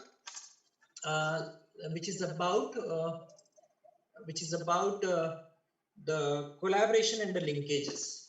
So there are two different questions on this, and let me tell you one thing about the linkage and the collaboration first, and then I will talk about how to do this. Linkage is something which is a formal agreement between two or more institutions which may not have a legal binding. There is no need to have it on the bond paper or so. And linkage is something, say there are two partners, A and B. Linkage is something where A may be getting less benefit and B may be getting more benefit. So usually we are B. We, HEI or higher education institutions are B. And we are developing a linkage with some other agency or some other institution or some other person. The linkage can be for the academic purpose, for the training purpose, and for the research purpose. And sometimes you can also develop a linkage for extension, but the NAAC has specifically asked us to mention the linkage for academic research and training and research. So you can try to fit your activity under any of these. Say for example, field trip, study visit, or the guest lecture. This could be an academic linkage. But inviting someone for the guest lecture cannot be called as because guest lecture is a very common activity in the college. And you may say that we have conducted say 50 guest lecture in the last 5 years. So all those 50 lectures cannot be called as a linkage. It can be called as a linkage only if you have got a prior communication between the two institutions that we are building a linkage. We are building a linkage for a particular purpose. So this is the way actually you should look for. So prior communication, linkage or collaboration can be claimed only when you have a prior formal communication between the two. Then only it can be claimed as a linkage or collaboration. So one important aspect that I would like to bring it to your notice is, say if you are going for the field trip or study visit, you cannot claim. But say if you have some prior communication, say for example, one example that I would like to cite is, we have got an Hindustan Unilever plant. Khamgaon is a place where pear soap is only prepared in Khamgaon at my place in HUL. So we have wrote a letter to HUL that as a part of a study visit, our student will come to you every year and we request you to please cooperate every year for this. So this was our initial communication with them. Later on, every year we send them a letter to fix the date. And in that letter we mention as a part of a linkage, we start our letter like this: as a part of a linkage, we would like to, our student of this class would like to visit your industry on so and so date. So this is how I am telling you that how you can claim your field trip and study visit into the linkage. So communication is important. Prior formal communication is really, really important. Hands-on training. So with one of the IT industry, we have signed an MOU also, and we asked them to provide hands-on training. And one of the hands-on training that I would like to tell you is, like under women empowerment entrepreneurship cell, we hire some trainers. So that can be also incorporated under training here. And one more important aspect is our students from zoology department, they do some fish breeding experiment. They do some fish breeding experiment. So they go to the fisheries department, the government of Maharashtra fisheries department. There is one office over near close by, and the students used to go there every year, and they do some hands-on training on the fish. They do some fish breeding experiments over there. So this is the way actually you can do on-the-job training. Say like you can have an on-the-job training with say mall or some supermarket, right? And you can sign and it's not like a student going on its own to the to that particular vendor and he's seeking the training. That cannot be called as a training. The training, I mean, college should be a mediator between the student and the trainer. Then only you can claim it as a linkage. And sharing the research facility. Sometimes you do not have enough research facility and you want to do some analysis.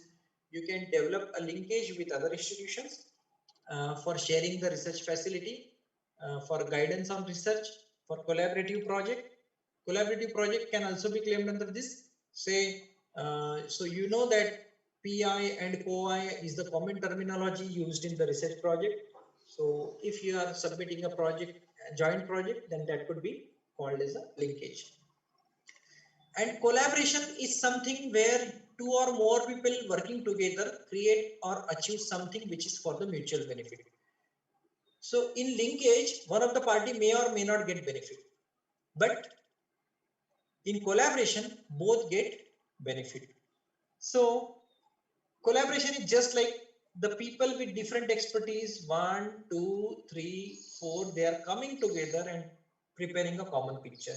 It is just like a surgery in an operation theater where so many people come together as what you call an anesthetician, a surgeon, a support staff, right? Support staff, then physician who take care of the pulse and everything.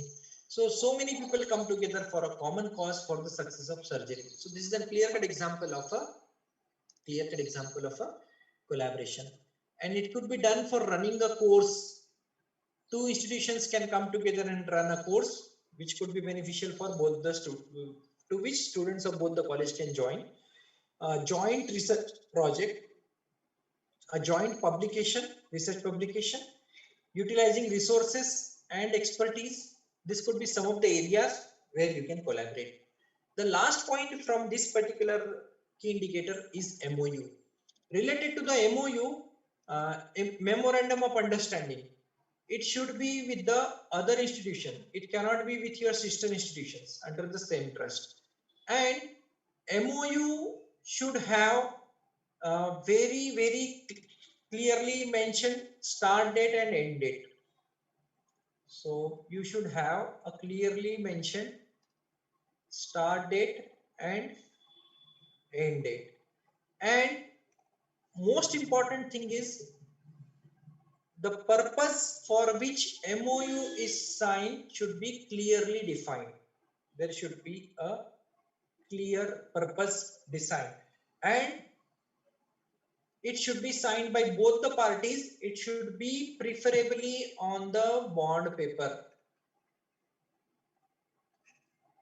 Okay, and most important, it should be functional during the assessment period. There should be one activity per year to claim that MOU is functional. Okay, one activity per year means, for example, if you have signed an MOU with an IT firm or say with a cricket coach or cricket academy, to undertake a what you call summer camp or training program for the students and the teacher. It means that in that year there should be at least one activity that should be that should have been conducted under that MOU in order to claim that MOU is functional. A functional means at least one activity per year. And the MOU which is continued for many years will be counted as one during the assessment period. Okay, so these are the important points that you should keep in mind while dealing with the MOU. This is in 3.5.2. So I will conclude my session now. I will clearly tell you that the Criterion III is indeed a very good criteria, because the score in this criteria is very good as compared to the other criterion. As in our case, our overall score is 3.08 and we got 3.78 in Criterion 3. One more takeaway that I would like to tell you is you maintain a dedicated research tab which is updated at least quarterly a year. In a year, it should be updated 4 times. And one more takeaway that I would like to suggest, that you may conduct a small workshop for fostering research environment, fostering research, and that could include making the aware, which already I talked about what IQAC should do. And one can always find a scope for showcasing one of the practice as a best practice of the institution or distinctiveness, which will be useful in Criterion 7. Make your beneficiaries available during the peer team visit. So interaction with the beneficiaries of your activities can be helpful in making the peer team mindset positive for the overall assessment. So this is all about the criteria 3. And in the context of overall NAAC assessment, I would like to tell you that presentation of data is really, really important. Please make sure what is asked and what you are submitting. What is not required, please do not submit. So do understand very clearly what you should submit and what you should not submit. And more importantly, NAAC is periodically updating or very frequently updating its manual, not periodically, it's frequently updating its manual. So refer the manual and SOP which is updated time to time. IQAC coordinator should visit the NAAC website at least once a week. So in order to know what are the recent changes that are happening, because you can instruct your faculty members, because the role of the IQAC coordinator is to collect the data, is to present the data, to prepare the policy, to execute the policies.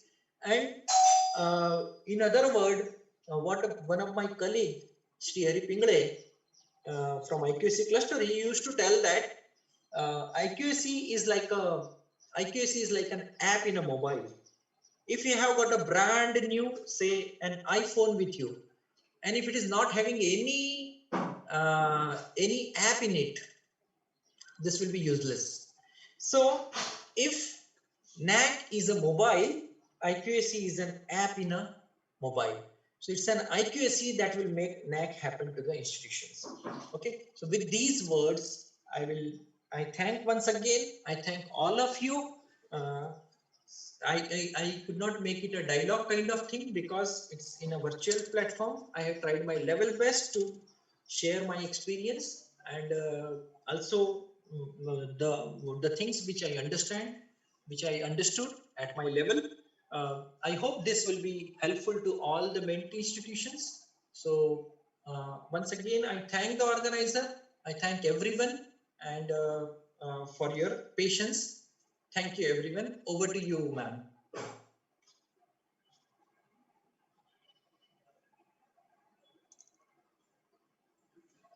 Ma'am, please unmute yourself. Thank you very much, sir. It was a very informative session. I hope it would have opened the eyes of all the participants on the various aspects of Criteria 3, especially in extension activities and innovation ecosystem.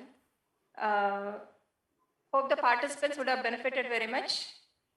And it was a you had given a very vivid picture of how to go about the process of not only the documentation and collection of data, but also how to go about the entire process, like from planning to execution, and finally submitting the report on all the aspects of criteria 3, which was very much useful not only for the mentee institutions but also for us. So I have a small question from my part, sir, before the session is open for question answers to the participants. Please. So we have Institution Innovation Council under MIC in our institution. Can its activities be included in innovation ecosystem for the descriptive part, that is qualitative assessment? That is Definitely. so we conduct regularly some workshops for the students. That is what is required and expected under that ecosystem part. Okay, sir. Okay. And regarding the book chapter and conference proceedings, I have a small doubt, sir. Normally, in conference proceedings, we usually have this, almost all the conferences, there will be proceedings. Our staff used to present data regarding the conference proceedings without any ISBN number. Can those conference proceedings be shown in the AQR or in the SSR? I think you should show it. You should show it. Yeah, even if it's not having an ISBN number or ISSN number, you should claim you should claim it in the SSR and let it be to the DVV to check whether it is applicable or not. Because I am mentoring many colleges, and I found that for some of the colleges they considered, and for some of the colleges they didn't consider. So this is a very practical experience. So I would tell you that even if you do not have an ISSN or ISBN number, you should submit your data and you should support your claim with the necessary documents, whatever you have. Sir, I would request you to kindly stop the sharing, sir. Yeah, just a moment. Thank you. Thank you very much, sir. Okay, yeah. So, but in the AQAR, there is a column for ISBN and ISSN numbers, sir. So what we normally do is we just omit all those proceedings which the staff give without ISBN number. So that also can be shown. As per your advice, that can also be shown.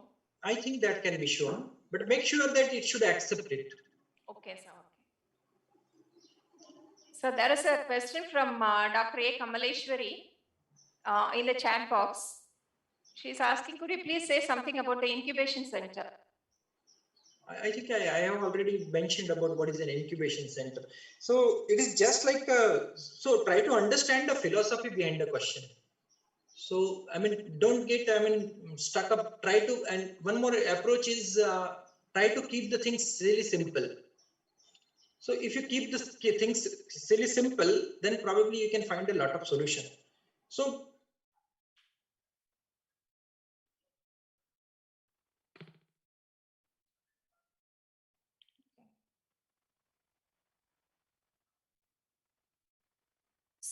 participants, if you have any question, if you would like to interact with the resource person, you can raise your hands. So we have a question from Shankara Bhagavati College, one of our mentee institutions. So please unmute yourself and you can ask a question to the resource person. Good afternoon, ma'am. Good afternoon, sir. You can pose your questions directly to the resource person. Okay. So in our college, our students create softwares like attendance, maintenance, and admission packages. Shall we use this? Shall we use this college level project as a research innovation? Definitely. If you have provided some assistance to them, you have definitely provided the mentoring assistance, right? Sir, from college itself or some from management itself, sir?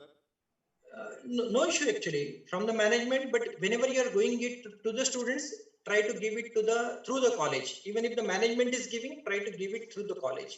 Okay, sir. Thank you, sir. So definitely you can include and try to, as I mentioned, try to make the interaction of those students with the peer team. Let them share their own experience, what they learned through that activity. Okay, sir. Thank you, sir. Thank you so much. That's wonderful. There is one more question in the chat box regarding MOU. Please briefly outline the documentation required for claiming the MOUs and number or marks for each MOU. Is there any necessity for any legal bonding, legal thing? Yeah. Like writing in a bond paper? Yeah. In my talk, I already mentioned that it should be on the legal bond. One of the reasons for this is for many colleges, even in my college, they accepted the MOU on our letterhead of the institution. But in other colleges, they found that they have rejected the claim on the bond on the letterhead of the institution. They asked to submit the MOU on the legal bond paper, and you cannot do it retrospectively. So my suggestion would be, because the people, NAAC people are also trying to develop and evolve themselves. They're trying to understand and develop the process themselves. So sometimes they are not sure what to do themselves even. So related to the MOU, for some of the colleges, they have rejected the claim on the letterhead of the institution. They want it on the legal bond paper. So if you are going, if you have done some MOU in the past, for that I will give you the solution. If you have done your MOU on the letterhead of your institution, now you prepare one document on the legal bond paper claiming that whatever the MOU you have done on your institutional bond paper letterhead will be valid from that retrospective date. So in order to support your claim, you have to do this sort of documentation as well. Okay, thank you, sir.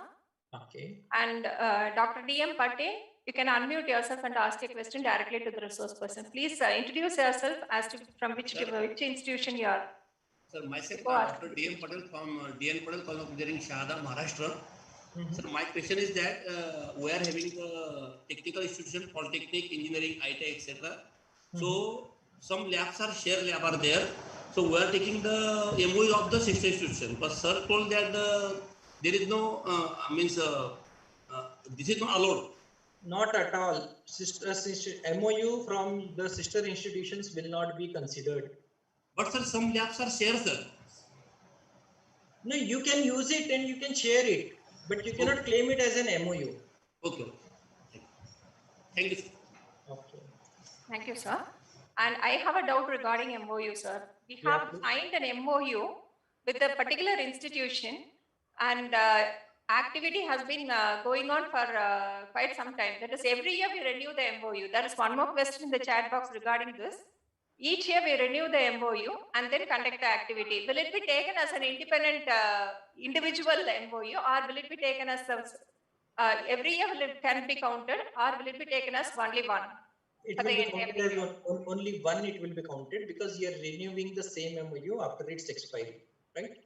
Yes. It will count as only one because you are doing it for this one purpose. If you are modifying it, if you are adding some more purposes into that MOU, then probably you can claim it like for the different purpose you are signing a MOU with a different party, then probably you can claim it. Okay, sir. Thank you, sir. And the next question comes from one of our mentee institution, namely Geeta Jeevan College. So you can unmute yourself and ask the question. Good afternoon, sir. Really, it was a nice eye-opening session, I can say. That we have some couple of questions out of the session, sir. You have mentioned about the research projects that it should not be from the funds from the institution.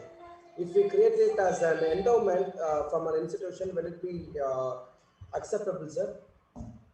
That could be, if you are creating the funds as an endowment, probably you can claim it somewhere like a part of a you can say best practice of your institution. If its amount is significant, if its beneficiaries are significant, outcomes are good, I would suggest you to showcase it as a best practice. So you cannot claim here in this particular metric, but you can definitely claim it somewhere else where you can show that these are the things you are doing as an institution for promoting research. And also another part is like mobilizing this fund from the local NGOs and from other NGOs across the nation. Even if that funds, when we are utilizing it in the research projects, will that be counted here, sir? That can be counted. Even from the industry, if you are getting some fund, or even if you are getting it from some NGO, let us say in the context of COVID, if you are doing some survey and some NGO is giving you the fund, and you're as a principal investigator, some of your teacher is taking the lead and he's doing this activity, probably you can claim it because you're getting a fund for doing the research from external agency. So another thing is we are working on some value addition products when it comes to innovation ecosystem, and when you're talking about the incubation, this incubation is allotted by the government of either state or central governments, or we can claim it from our own institution that it is an incubation center, because we are coming up with, we have a campus startup and we are coming up with nearly 5 to 8 products we are working on with as a value addition. So will that be, we can make it as an incubation center, or still now we are working with the Center for Entrepreneurship Development. So under that center, we are working on this campus startup. So that itself is okay, or we have to modify it as an incubation center? I think, see, nomenclature is also important. Nomenclature, whatever the name you give for a particular cell, say like you can call it as an innovation incubation cell or something like that, and under that aegis you can have your different cells which are working for entrepreneurship, maybe other cell, maybe some training cell, some IPR cell. So under that aegis you can club them together, but have the, because same terminology, because remember that this DVV unit has the people which are not from the academic institutions. So they do not understand. They sometimes look for the proper word only. So we can have some subgroups out of the centers. Yeah, and you can group them together, and you can live under the aegis of innovation incubation cell. You are doing these activities. So regarding MOUs, as ma'am has asked a question, few of the MOUs we have signed in the bond non-judicial stamp paper, and few of the MOUs we have make it in a bond paper, a normal bond paper. So, and which was stamped by both the organization, party 1 and party 2. So sometimes we can even claim that, and where NAAC is also accepting that one.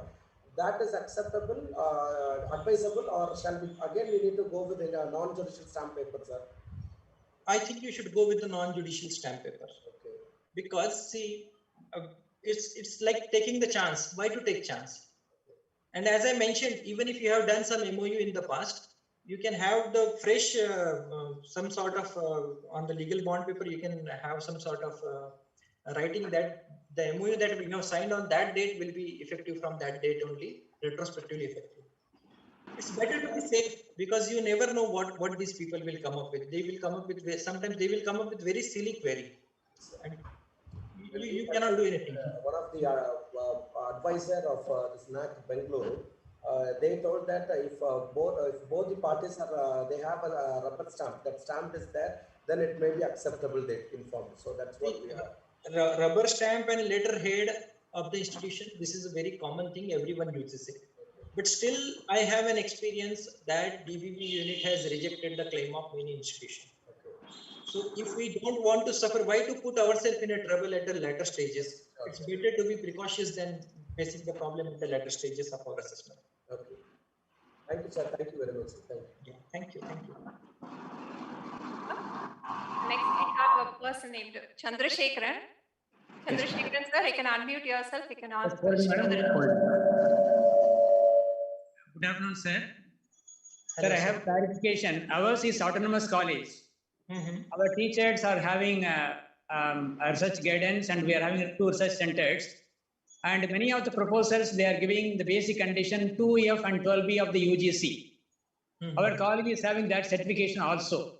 But in spite of that, in the guidelines, they are telling that self-financing colleges are not eligible to get the grant. Sir, could you please highlight this aspect? And if you are going to be a PRT member or already be in the service, take this point to the UGC people or the higher funding people, so that the autonomous college people who are having the potential, that potential will be rightly utilized. So kindly highlight, sir, please. Yeah. So in fact, related to the funding, now, yes, sir. In fact, I am not a very big person. I am just like a colleague like you. And I am also facing the problem, like I am also short of funds nowadays. I have 7 students working and I do not have any project right now. So very frankly, I am telling you these things. But one thing is very sure, that now the government has released 2F. If you want to get a funding from UGC, you have to be under 2F and 12B. But nowadays, it has been relaxed in many schemes of the from the different funding agencies. So I think a self-funded and autonomous college should also go for 2F and 12B recognition. This is one thing I would like to tell. And the problem that you shared, sir, that is really a very difficult situation for all the researchers to do the research without funding. And nowadays, it's now, but at the same time, we should also look for the different funding. Oh, fourth sem, sir. Sir. I think Nitin, sir, please mute yourself because the resource person is giving the answer and he's being interrupted by your speech. Thank you. Okay, thank you. No issue. So, Chandrasekharan, sir, I would like to tell you that we have to be very, we have to do collective effort. We have to write it to the funding agencies that to release this particular condition of 2F 12B affiliation for the release of the grants.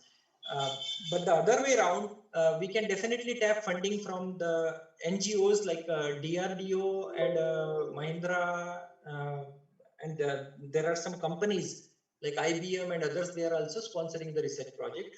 I think we should also simultaneously tap for, look for the funding from these sources as well. Okay, thank you, sir. We have one more question. The last and the final question is from Mr. Nitin Gaman. So please, now you can unmute yourself and ask the question to the resource person. Okay, thank you, madam. And very sorry for getting disturbed because of my unmuteness. Good afternoon, sir. Yeah, good afternoon. Please go ahead. Your presentation was excellent. I would just like to ask one little query. In 3.1, there is a column project sponsored by the university or college. Generally, especially in our colleges, arts and commerce faculty college. So, can we include the grants that the college provides to the faculty members for conferences, seminars, or workshops in this particular section? In fact, 3.1 is related to the grants that you have obtained for execution of the research project only. Yes. That project, or maybe sometimes if you are taking some endowment or you are going, travel grant can also be included there. But the grants for attending the conferences or for organization of the conferences will not be included in this particular metric. Thank you, sir, for your valuable suggestion. Thank you. Thank you, participants, for your wonderful interaction with the resource person. Thank you very much, sir, for your patience in answering all the questions. Now over to Radhika ma'am. She will give some instructions regarding the upcoming events. Thank you.